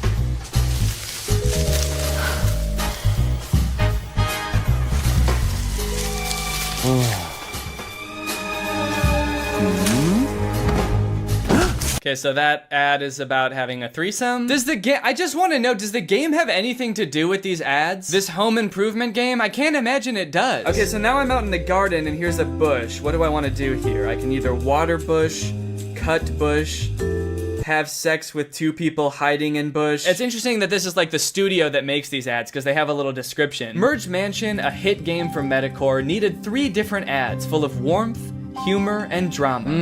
Warmth, humor, and drama. The simple warmth of finding out your fiance died and that your house burnt down and that your grandma had something to do with it all. They wanted to make films that are distinctive, surprising, and interesting from the first second. Distinctive?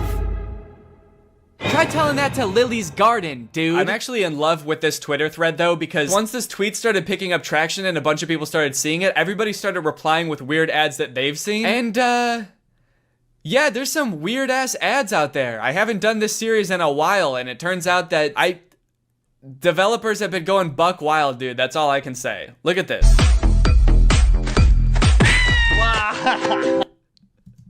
Dude, what a brutal kick. Oh my god. The sound effect and everything. I know that this is a common theme for all of these game ads, but I couldn't even wager a guess as to what this game is about. They're like stranded on an island, maybe?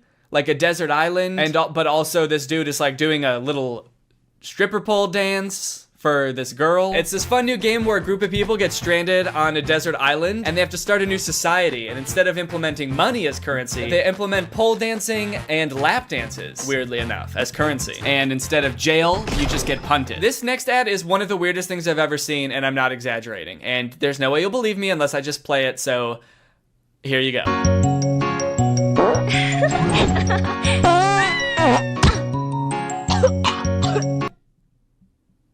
Dude, what is this? Stinky fart dragon game? Dragonscapes.adventure. What the hell? What is this? The dragon farts once and the girl laughs and she's like, oh, you like that? You kind of like when I fart? And the girl's like, yeah, I guess it's kind of silly. It's kind of like funny in an immature type of way. And the dragon's like, oh, okay. Well, how about I fart so hard that I break your spine? You like my farts, huh? How about I fucking kill you? Wait, is this the same girl? Dude, it is! Wait, okay, so this ad had nothing to do with dragons, but this is clearly the same girl. She's got the same outfit and everything. Okay, maybe this game doesn't have anything to do with pole dancing or dragons. Is it just about punting this girl? Sending her flying? Okay, so the main object of this game is to wait until this girl's having a good time, see how she's dancing and having fun, or she like thinks that the dragon's fart is kind of funny. Wait until she's having fun, and then you just fucking send her. Oh, wait.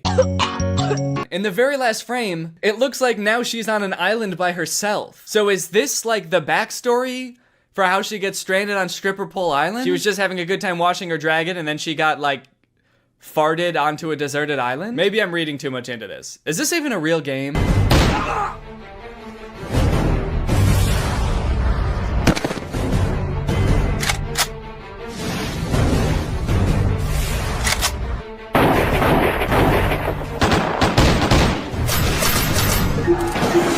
Wow, that game looks pretty cringe. That game looks so weird. Who would download that? I mean, what do? You're in like colonial times and you form an army of dudes wearing only boxer briefs that can like form together into these sick big weapons, and then you like fight off these other armies? That's crazy. Crazy bad. That looks like a bad game. What is this game even called? Something dumb, probably. What is it? Guns of Glory? That's crazy, man. I would never want to even look at a game like that now that I know the name of it. Oh, look, this looks like one of those like episode type games, like a choose your adventure type thing. She says my fantasy ... and I guess you get to pick. Her two options are Spank Me Master or Spank My Ass Master. Is there a difference? Spank my ass, master. Now spank me, master.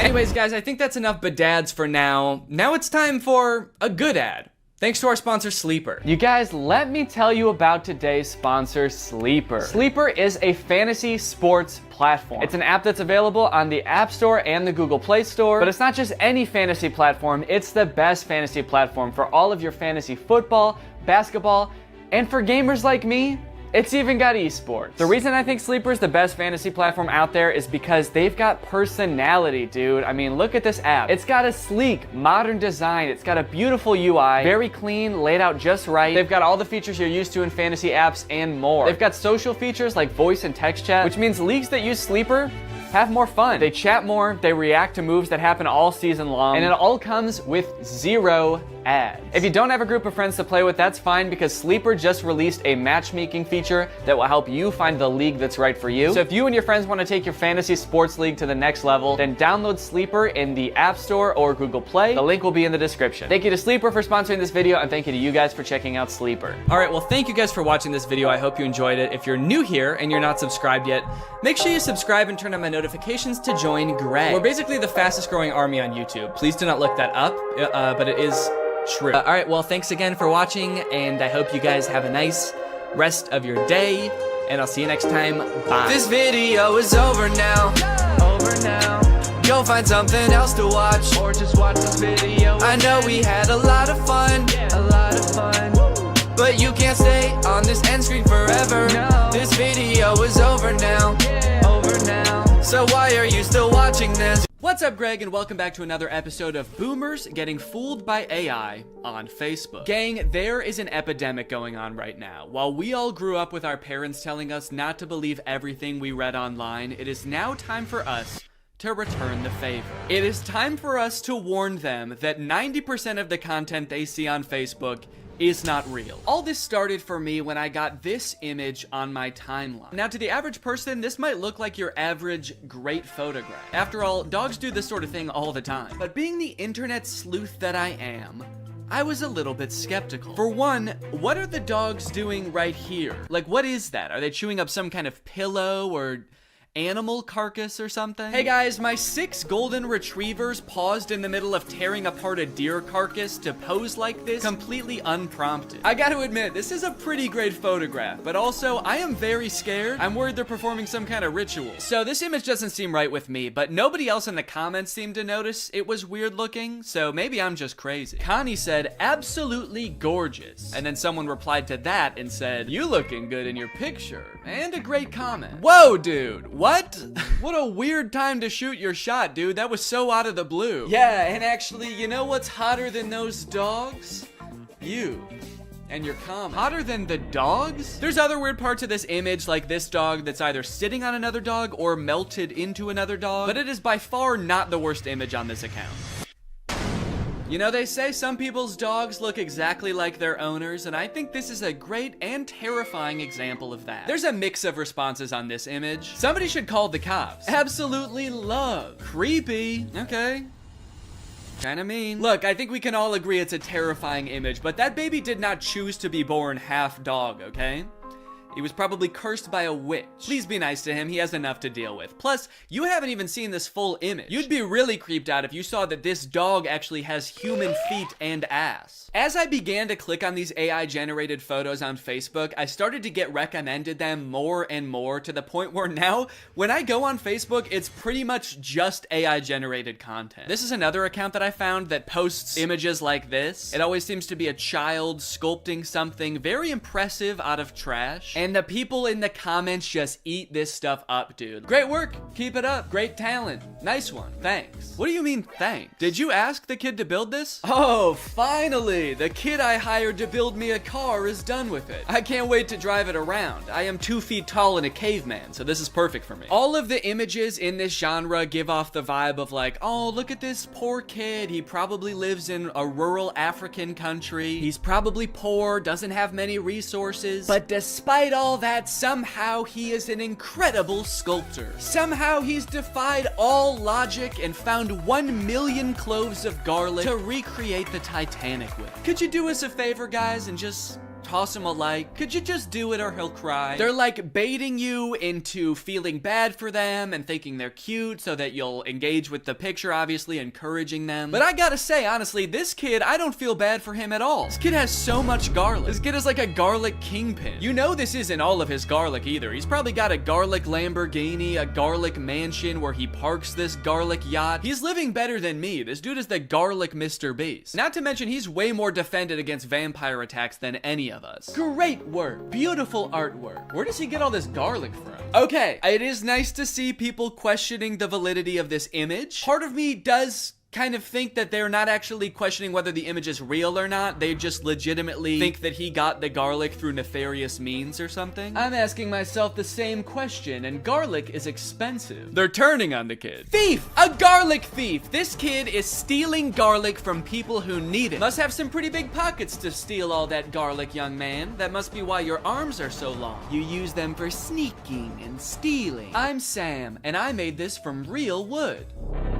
Great job, Sam. Totally normal house. Has all the features of a regular house. Nothing more and nothing less. Guys, toss Sam a like if you don't think his house is going to eat him. I'm trying to figure out what was happening here. How did the AI come up with this? Do you think the prompt was like kid standing in front of a little kid house? And the AI was like, little kid house, huh? Say no more, I know what that means. It's obviously a house with the soul of a small child imbued within it. It's beautiful and so well designed. Yeah, I mean, honestly, aside from the fact that there's no way to get in or out of the house, it's the most beautiful sentient house I've ever seen. I collected bananas to sculpt this bunny. And this person says, you know, you can eat them too. Those bananas you're using to sculpt the bunny, you might think that God just placed them here on Earth to sculpt with, but take off the outer peel and you'll be surprised. Now, I gotta say that usually I would agree with this person, but these bananas actually do not look edible. I don't know what's going on here, but these are not normal bananas. In fact, this whole thing kind of just looks like one mutated banana melted together. I don't even think this kid sculpted this. He just found a banana that already looked like a bunny. Wow, look at this kid. He sculpted Jesus sitting on a whale out of well, I'm not exactly sure what any of this is supposed to be. Are these diamonds? And then these are like, I don't know, these look like the containers that dishwasher pods come in. Very interesting material choices. Wow, look at this local impoverished child who made a Jesus sculpture out of only 1 million diamonds and other precious gems. Guys, toss him a like, he doesn't have much else. Made it with my own hands. And oh God, what a toll it took on this poor young child. He does not look so good, man. Made this with my own hands. And eyes. He took my fucking eyes! Now, all things considered, these images I've shown you so far are actually pretty tame, and the deeper and deeper you go into these accounts, the more insane they get. It's like they had a prompt that they used to generate the first few images, and then they just keep adding on to that prompt, making it longer and longer. But before I show you those images, I do want to take a moment to talk about today's sponsor, Opera.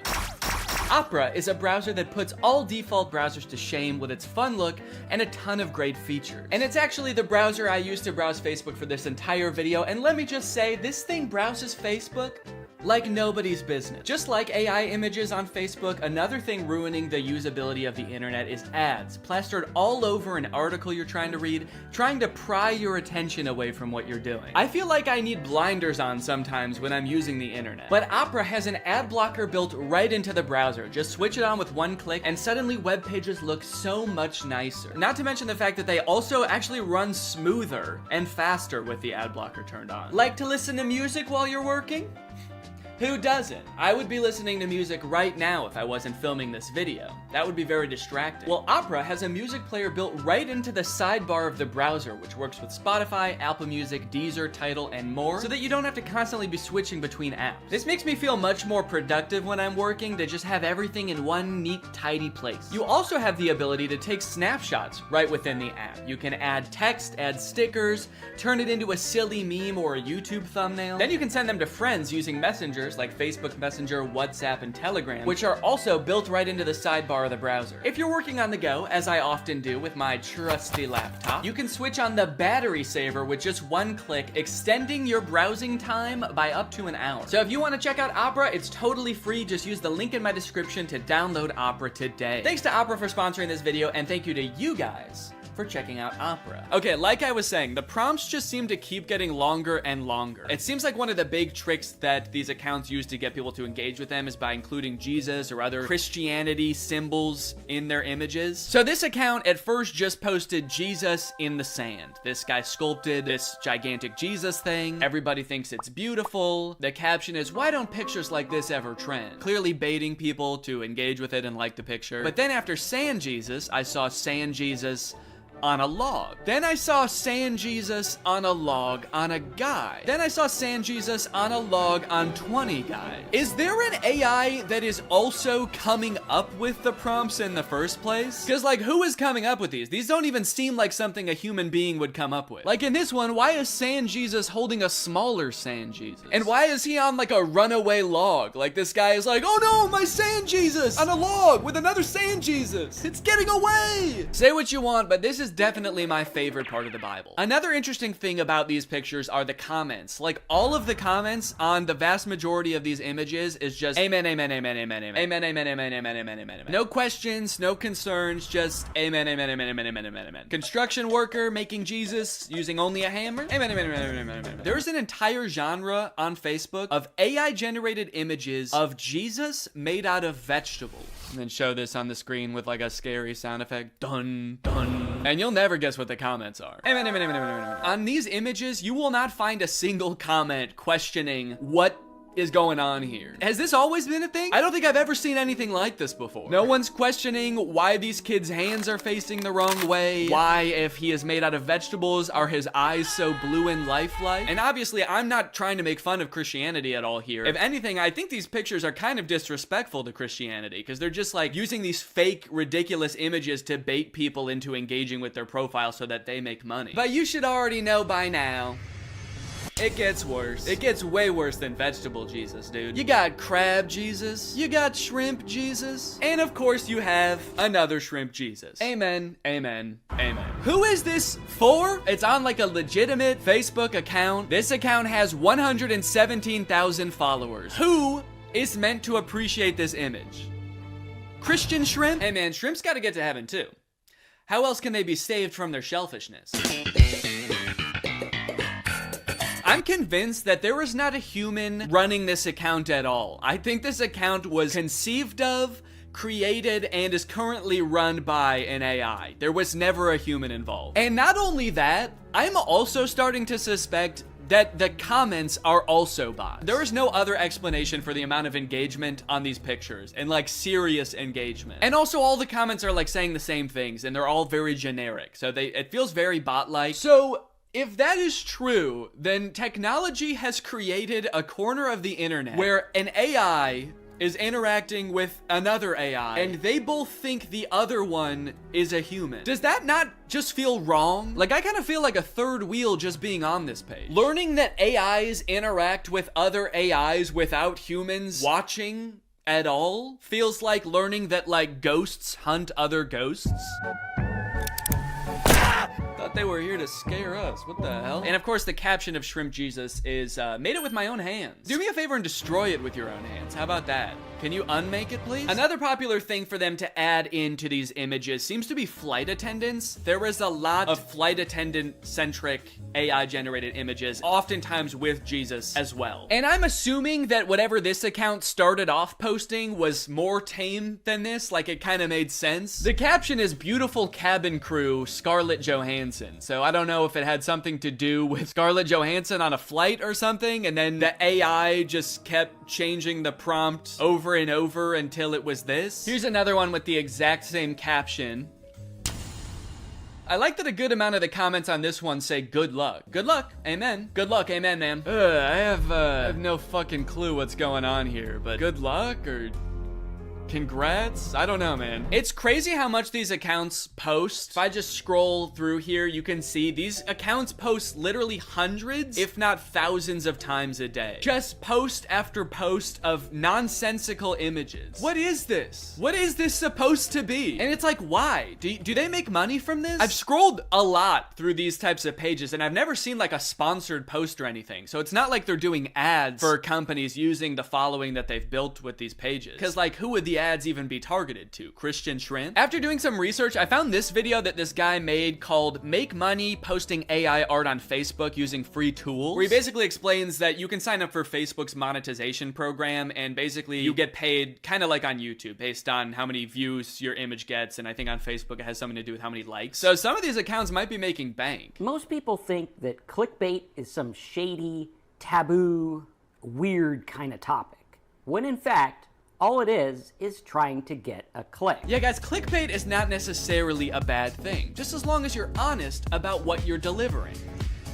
Anyway, let's go ahead and learn how to trick people into believing that fake images are real. Utilizing good images, ad headlines, and articles to drive people to relevant content that actually does talk about what the image or ad said in the first place. Yeah, but if the image is not real, then doesn't that make it impossible to deliver on the promise? Now, this guy does go on to say later in the video that you should make it clear when things are AI or not real. But after finding a bunch of these accounts, it doesn't seem like anyone using this method actually does that. I haven't seen one single image that has been like, by the way, this is AI and not real, so just saying now. Tricked ya. Here's a different Facebook group that posts like beautiful mansions that all seem like they're AI generated. No disclosure anywhere that these images aren't real. Like being in a coffee mug. Love it. Huh. Yeah, there is something about this image that just looks like being in a coffee mug. Very insightful. Thank you. Either way, if this keeps up and this type of AI content invades all the other parts of the internet, it is just going to become completely unusable. I think Facebook and like every other social media platform needs to start training an AI that can detect AI generated content so that it can like put a badge over all of these images to be like, hey, these aren't real, just, you know, because so many people are so keen to try to use this to make money or create content for them that, like, just imagine in a few years if every single tweet or TikTok is created by ChatGPT or Midjourney. That sounds like a nightmare. Also, AI uses images and videos on the internet to train itself. So if like most of the images and videos on the internet become AI generated, and a lot of them look as bad as the ones that we've seen, isn't the AI just gonna get worse and worse? If it thinks that that's what real life looks like, what is its bad replication of that gonna look like? After I watched that one video, I started looking through a bunch of other videos on how to make money using AI, and there's a bunch of other ones that I think people should know about. This dude's video is called I Got AI to Create My Facebook Ads in 10 Minutes. The first few ways that he shows are pretty tame. It's just like using AI to create product photos using an existing product that already exists. The AI is just being used to enhance the photo, like change the background. But this next one is crazy. We'll drop our product URL in here. Type in our target audience, which is females aged 18 to 45. And then we can hit next. And then it generated 2 ad copy examples that we can use. So he just gave this service the product description that he's trying to advertise. It came up with a script for him. And now it's going to use AI to have this random woman lip sync the AI generated dialogue. Spa day, meet the mocktail wash, my intimate savior and relaxation partner. I don't know who this woman is. I assume that she must have like licensed her likeness to this service. I hope she did. But even still, I feel like you have to be super careful as an actor if you're gonna be licensing your likeness to a service like this, because you could end up advertising anything, and that's kind of terrifying. Okay, here's another tutorial about a similar method. Today, I'm gonna show you how to make ads like this or this completely with AI, and what I'm about to show you is scary. It's crazy to acknowledge how scary a tool is, but then your first thought is like, well, how can I make money off of this? Top 10 scariest ways to make money. Number 1, fake AI ads. Let me go ahead and show you how to make them. What you're gonna wanna do is go to this website, and then click on new project.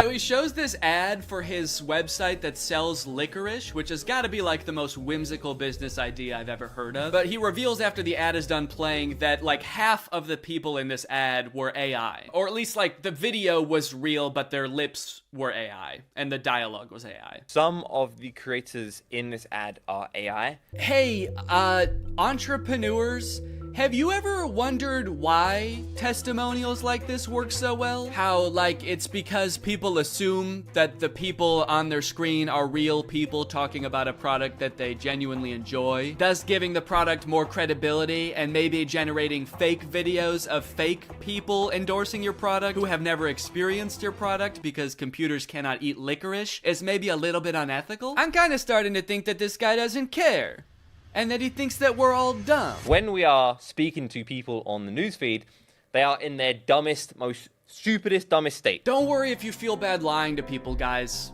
They're actually really dumb, so it's okay. Obviously, clickbait and scams and fake product testimonials have always existed and will always exist. It just sucks that it seems like it's becoming so much more accessible and a whole new generation of business owners are choosing to adopt the practice. AI is a really broad term, and in most cases it's a tool, and I've seen like artists use AI as a tool to improve their workflow, not just like using it to type in a prompt and use the result as an end product, but like use it like you would use any other tool in Photoshop. So if it's making artists' lives easier, I think that's one thing, but to use it to trick people or create the most bland or disturbing content I've ever seen on Facebook is super disappointing. And I'll be the first person to admit, like, it is cool that this technology exists. It's cool that computers can even generate such realistic, albeit horrifying images in the first place. But can we not just pause for a second to think about how doing stuff like this is gonna make nobody trust anything anymore? Or at the very least, the entire internet is just gonna become unusable because it's just gonna be bots interacting with other bots. Can someone make a movie like the movie Her, but it's actually just two robots falling in love and they both think that they're falling in love with a human? That's gonna be big with this new internet, dude. Anyways, I hope you guys enjoyed this video. If you're new here and you're not subscribed yet, make sure you subscribe and turn on my notifications to join Greg. Greg is what I call my subscribers. So if you're not Gregged up, go ahead and smash that subscribe button and absolutely obliterate the notification bell. I'll see you guys next time. Bye-bye. What's up, Greg? If you've seen my video about the Disney Channel original movie Zombies, then you know I have some deeply troubling feelings about that movie. It's a very poorly made, weird, cobbled together metaphor for racism. And on top of that, a lot of the lore surrounding the zombies doesn't make any sense. So I ended up walking away from that movie feeling like I had so many unanswered questions, which is why when I found out there are 2 more movies in this franchise, I was honestly thrilled. I could actually get some answers to my questions. They'll dive into the lore a little bit deeper. Then I watched the movie and realized that was a very dumb assumption to make. This movie does not answer any of the questions that you might have had about the first movie. In fact, it introduces a whole bunch of new lore that like is even more confusing and also kind of contradicts with the lore from the first movie. Now, all of that might lead you to believe that this movie is gonna be really bad, like even worse than the first movie. But honestly, this movie is not that bad. Also, it has 100% on Rotten Tomatoes, so technically speaking, this is a perfect film. So strap in and get ready, because I don't know if you've ever seen a technically perfect film before, but this is what one looks like. The movie starts off right away, changing the lore that we all know. Welcome back to Seabrook, where belonging is everything. It wasn't always this way. There was a time when we had to protect ourselves. Right, we all remember that. In the first movie, you explained how the power plant blew up, zombies invaded the whole town and started killing and eating people. How could we forget? Legend has it that when the first settlers came to Seabrook, they found wild beasts with sharp claws lurking in the forest. Wait, so these beasts are different beasts? These are a different sect of beasts? Which sparked an epic battle. There was a war? Seabrook settlers bravely fought off the monstrous attack and discovered a powerful energy source. And that mysterious power source basically powered the entire town until that one fateful day when it blew up and created beasts. Different beasts. These are different beasts than the beasts we just saw. This is a very beast-heavy town. The beasts were a distant memory. Seabrook forgot monsters could be real. So, hold on. You guys didn't think to mention this during the first movie? How could you tell us a history of Seabrook and neglect to mention the battle with mythical creatures that transpired? What else are you hiding from us? And what about this mysterious power source that runs the entire city? Don't you think during the 200 years since this happened, someone should have like looked into this, made it a non-mysterious power source? They were like, we'll call this beautiful land Seabrook. We'll build a school to teach our young, a hospital to treat our ill, and a power plant that might blow up. We do not know. Because of the events of the last movie, now all the zombies are allowed to commingle with the humans. It seems like things are really on the up and up. It's hard to believe there was a time when people were afraid of zombies. Crazy thing to say for someone who has for sure eaten his neighbors. Also, we saw what you did to people in the last movie, dude. It's not hard to believe at all. I'm still scared of you. Then we check in on Addison, who you may remember from the first movie by her platinum blonde hair that for some reason in this universe makes her some kind of sick, disgusting freak. That's Cheer Captain Bucky, my cousin. My cousin. It's here at Cheer Camp we learned 2 things. First, that story about the werewolves is kind of a legend, and no one's really sure if it's true or not. You've all heard the stories of bloodthirsty monsters who roam these woods, feasting on innocent cheerleaders. And 2, the younger cheerleaders and the older cheerleaders are not getting along. This week, the veterans and the newbies will compete for the Cheer Camp Cup. I feel like one of those things is gonna have a bigger impact on the plot. Watch and learn, Snowball. Ah, yes, my hair. Still white, still well-conditioned, and still drawing fire from the AC. Okay, thank God she addressed it, dude. I know we were all thinking, what the fuck is wrong with her? You should shave your head, you look insane. We then get a song about how well everybody's getting along now.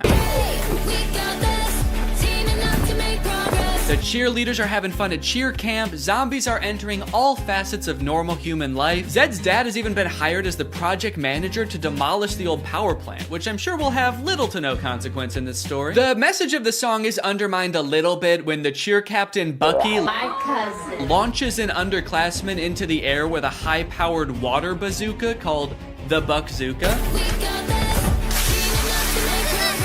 Just a little bit of playful hazing, I guess, for the underclassmen. Oh, you want to be a cheerleader? How about some internal bleeding?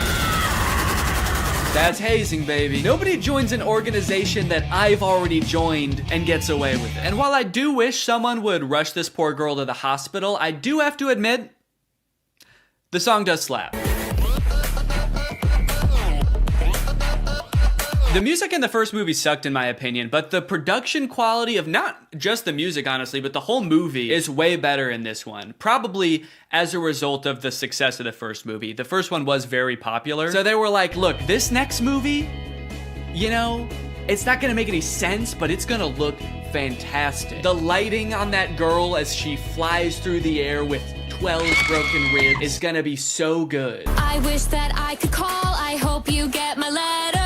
Addison is hoping that Zed will write to her while she's at cheer camp. They have a bit of a love connection going on, as you'll remember from the first movie, but Addison never will get those letters because the older cheerleaders are shredding them and turning them into pom-poms for the underclassmen to use. Addison, I hate to say it, I don't think these cheerleaders are teaming up to make progress with you. I think they're conspiring to ruin your life. On the way home from cheer camp, love is in the air. Cheerleaders are asking each other to prawn. Yes! I got invited to prawn! Which is Seabrook's version of prom. Their mascot is like a shrimp or something, so I guess that's why it's called that. And for the first time this year, zombies are allowed to go to prawn. Bree is actually hoping that Bonzo will ask her to prawn. Getting invited to prawn sounds great, but Bonzo won't even look at me. Meanwhile, Bonzo was locked in on her, carving her face into a threatening-looking apple. And Addison gets a surprise of her very own because Zed has devised a very intricate way of asking her to be his date. Addison, will you?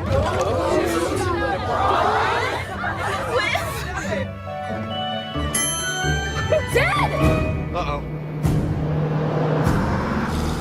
Uh-oh! Zed's not supposed to be there! He's supposed to be floating over there. Zed!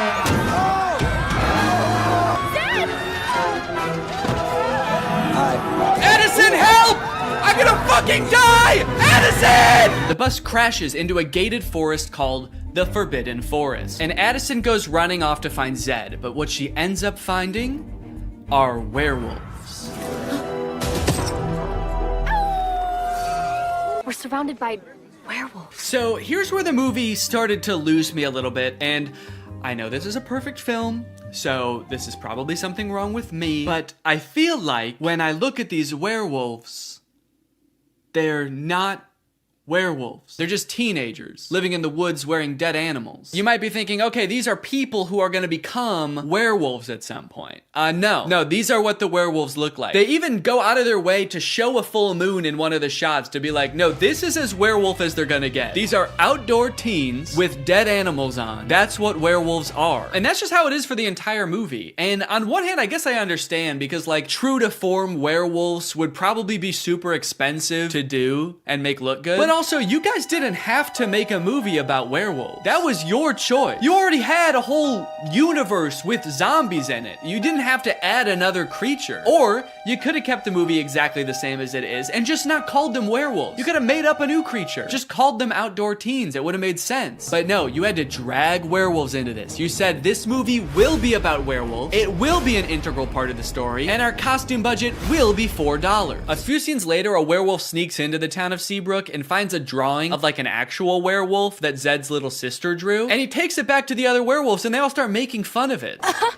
Looks nothing like us, Wyatt. It's like they're trying to gaslight us. Werewolves don't look like this. Werewolves never looked like this. You'd have to be some kind of dumb, uneducated zombie child to think that us wolf people bear any resemblance to those half wolf, half people. After word gets out that Addison had this encounter with the outdoor teens, the whole town is a mess. Dad, everything is fine. It's not fine. There are werewolves circling us right now, waiting to attack. They jump to the conclusion that the werewolves want to attack them so bad. Addison leaves the interaction totally unscathed. They didn't do anything to her, but the whole town, even the zombies, are like, ooh, the werewolves want to kill us so bad. We better kill them first. And eat them. Typical zombies. So the leaders of the town decide to reinstate all emergency monster laws. All anti-monster laws are reinstated. This sets up one of the big conflicts in the movie because, as you know, Addison wants to go to prom with Zed, but one of these anti-monster laws is that zombies aren't allowed to go to prom anymore. Zombies can't go to prom.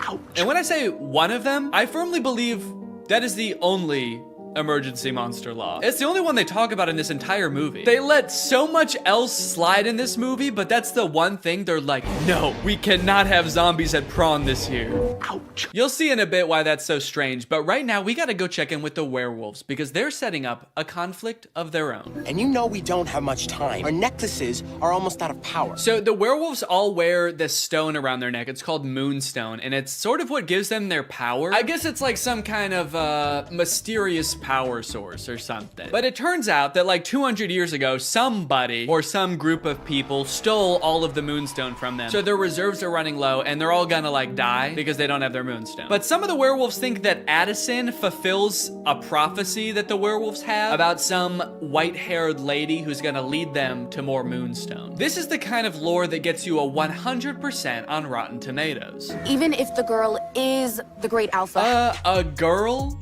The great alpha? I'll believe it when I see it. Even if the girl is the great alpha, how do we find her? I found this in the woods. It's hers. We'll track her down with our keen sense of smell. It says Seabrook High on it, so I thought we might just look there. Kinda seems like they will use any excuse not to show the werewolves do anything werewolfy in this movie. All right, we've gotta find this girl. How would werewolves accomplish such a task? We could use our wolf noses. What? No, what is wrong with you? No! We could ask around? Yes! Also, for those of you wondering, yes, that is baby Ariel from Musical.ly. She used to be like the most followed person on Musical.ly. I always wondered what happened to her.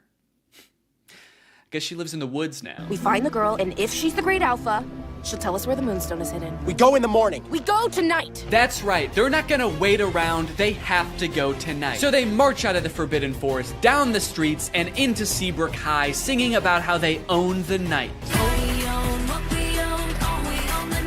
Then they open up a vent and crawl into it, and they wait until morning. So kind of seems like they didn't really need to go at night, did they? They all file into the vent so dejectedly. They're like, maybe we should have researched what this place is. I guess we don't know what a school is. They're not here at night. Imagine they accidentally went on like the last day of school before summer. A janitor finally comes in after 80 long days and finds 20 dead werewolves in a vent. That day at school, Bucky and Zed both decide to run for class president. Zed because he wants to reallow monsters to go to prom, and Bucky, I don't know, he probably wants to like divert more of the school's funding towards an unmanned drone for the cheerleading team. But then, suddenly, I will make Seabrook a place that embraces zombies and werewolves. What?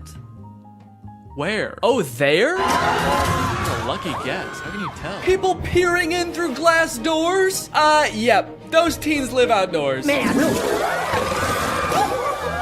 Willa, we can't go to war with the whole town. We'll never find the Moonstone if they're on high alert. Yeah, dog, I think that ship has sailed. You guys just charged them growling and gnashing your teeth.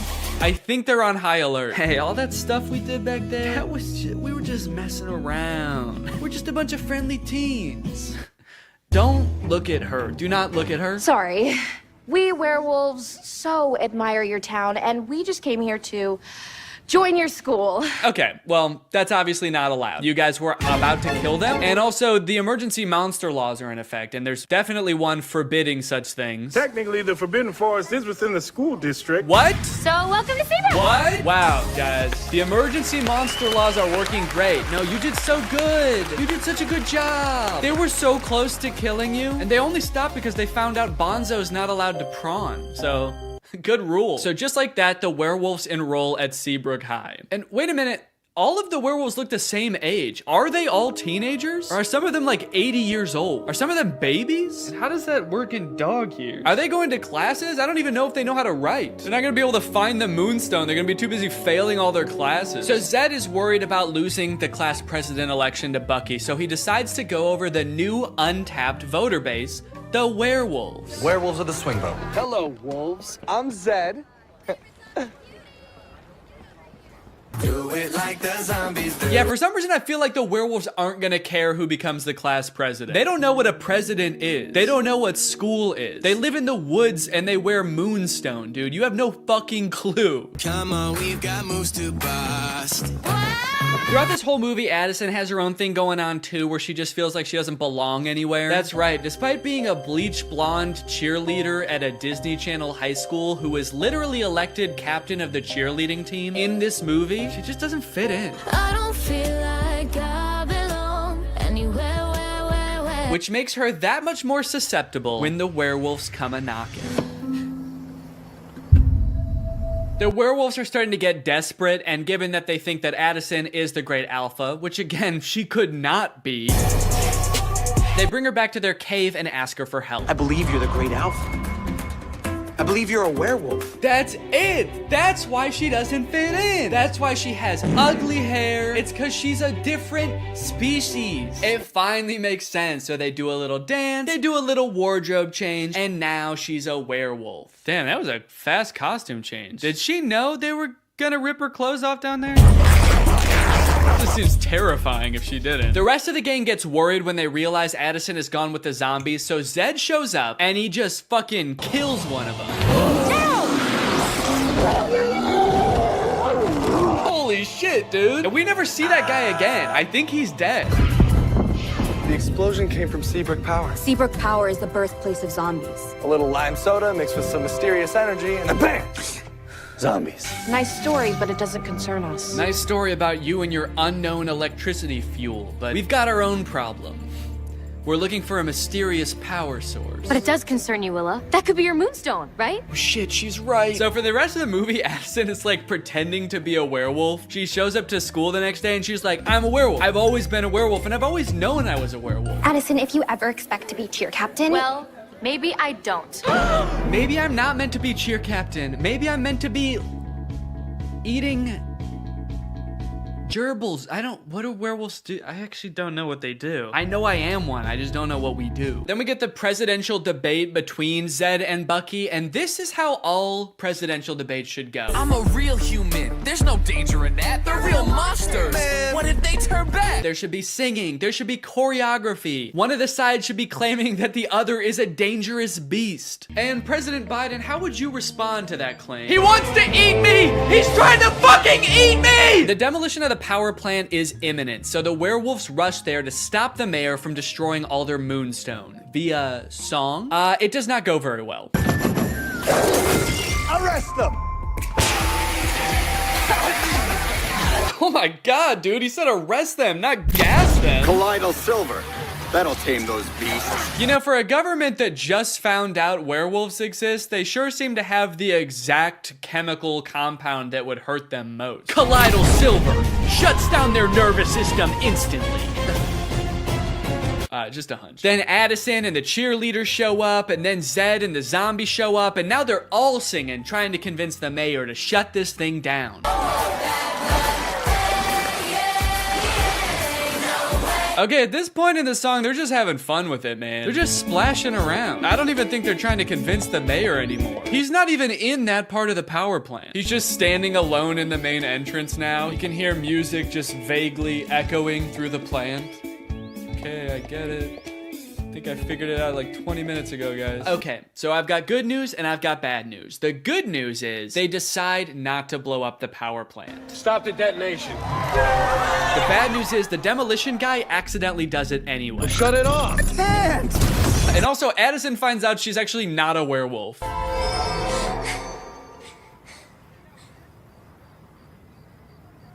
Am I?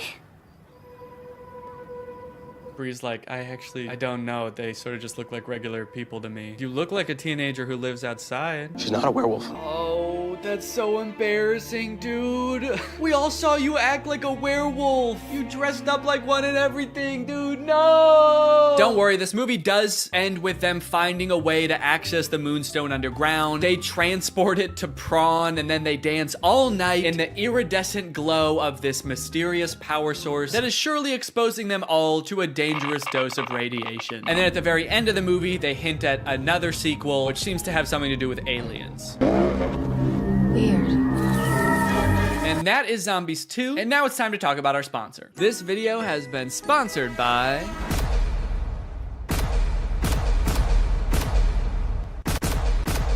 Guys, it's the season of giving, gathering, and with HelloFresh, it can be the season of saving. You can actually save money this holiday season with fresh, delicious recipes delivered straight to your door. It's cheaper than takeout, it's easier than grocery shopping, and the meals turn out so good. I like HelloFresh because I'm not really much of a chef. Okay, I don't really know how to cook well, but every time I cook HelloFresh, it ends up turning out great. Last night we had these Tex-Mex enchiladas. Didn't take too long to prepare. Turned out great. Honestly, best homemade enchiladas I've ever had, and I was the one who made them at home. I've got a lot going on. I've got a baby.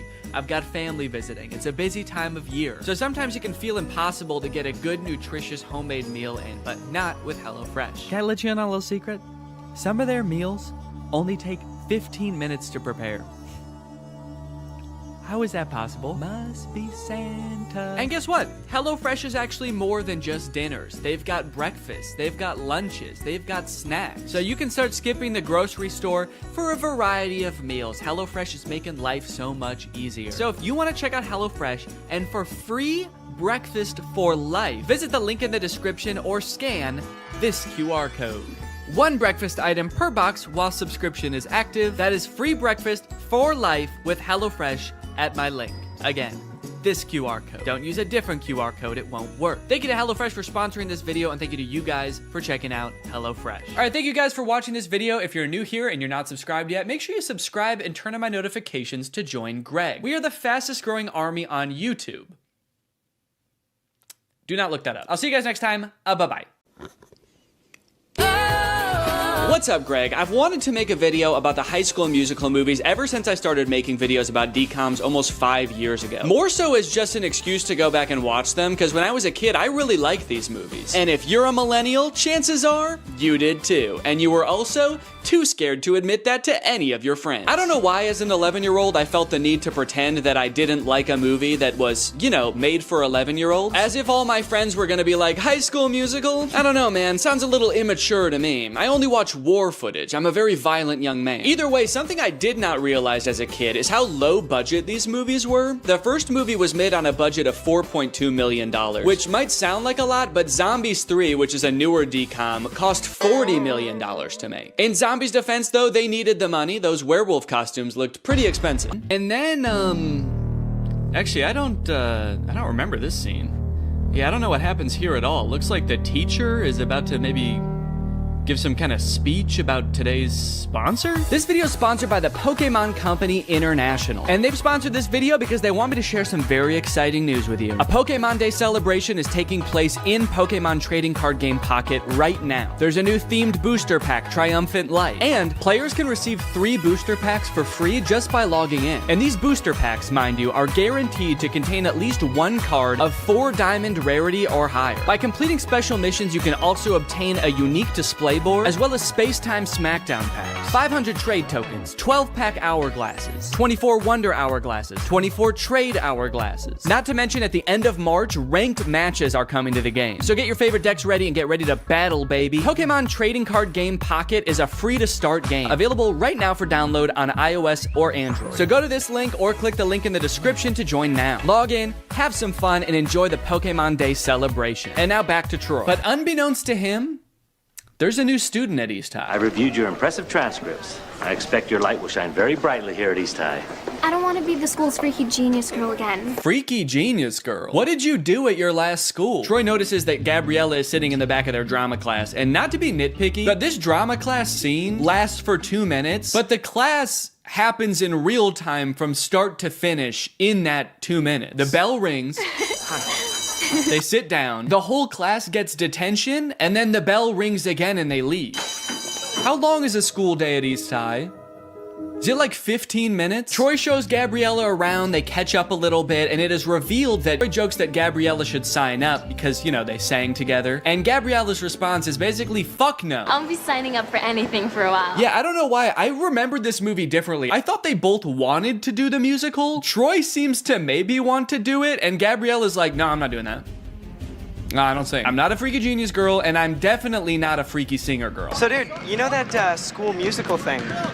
Troy. The music in those shows isn't hip-hop, okay, or rock. It's like show music. Yeah, and you guys would never do anything like sing show music, right?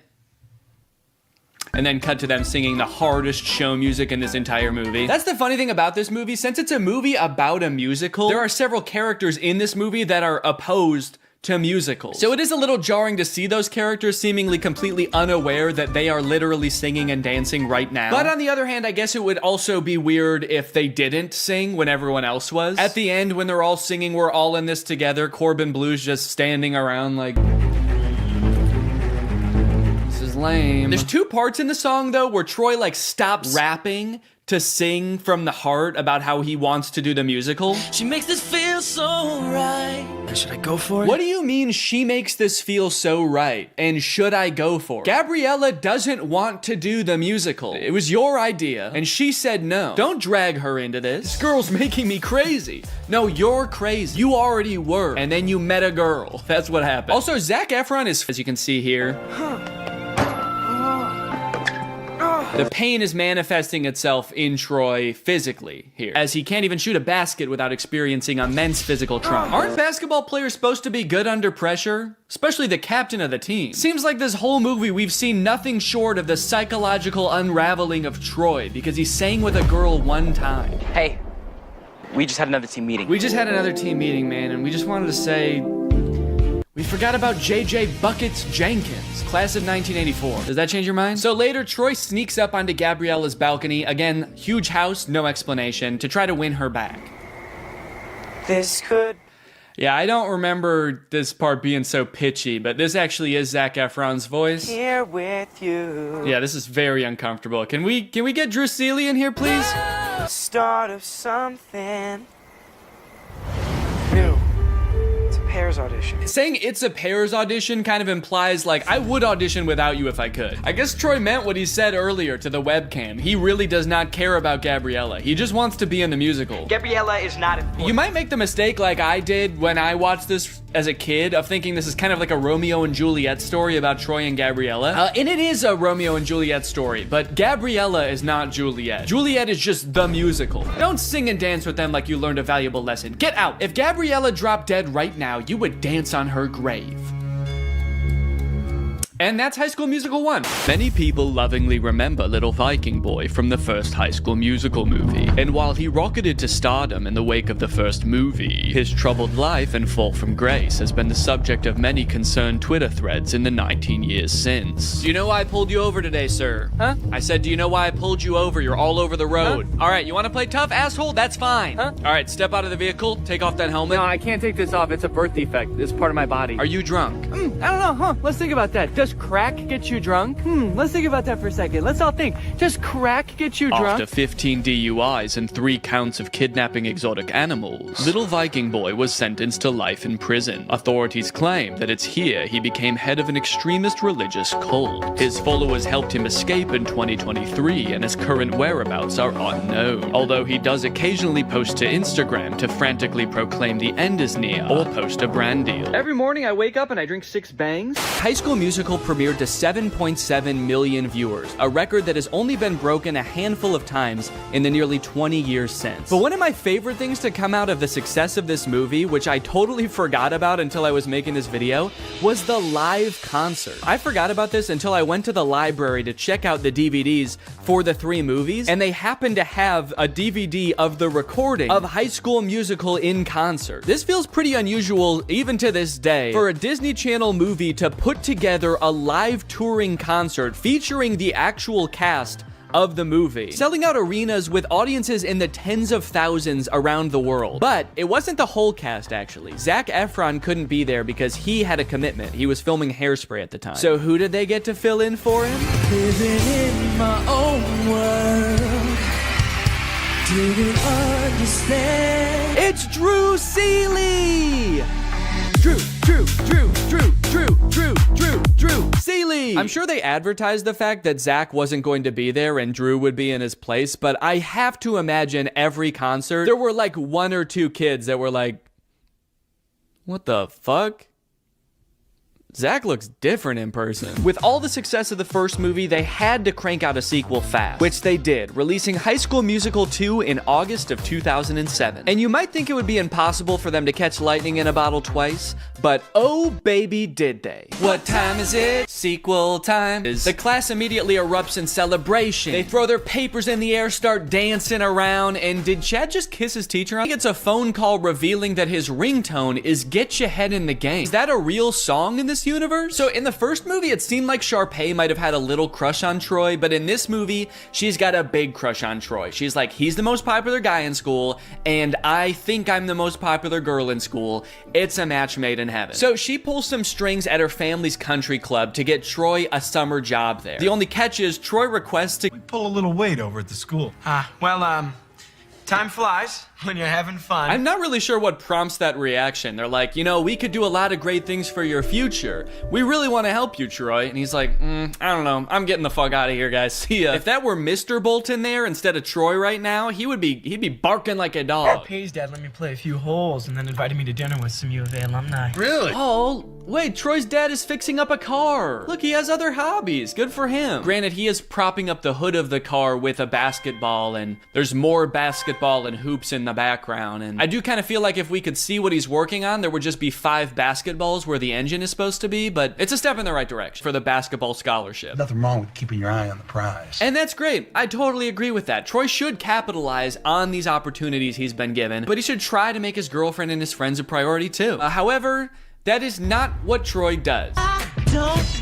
This song is great, but tell me why at the end of the song, Ryan and Chad are wearing each other's clothes. Because they don't ever address that. It's such a confusing part of the movie. Why did they I don't know what he was cooking, but bro was cooking something.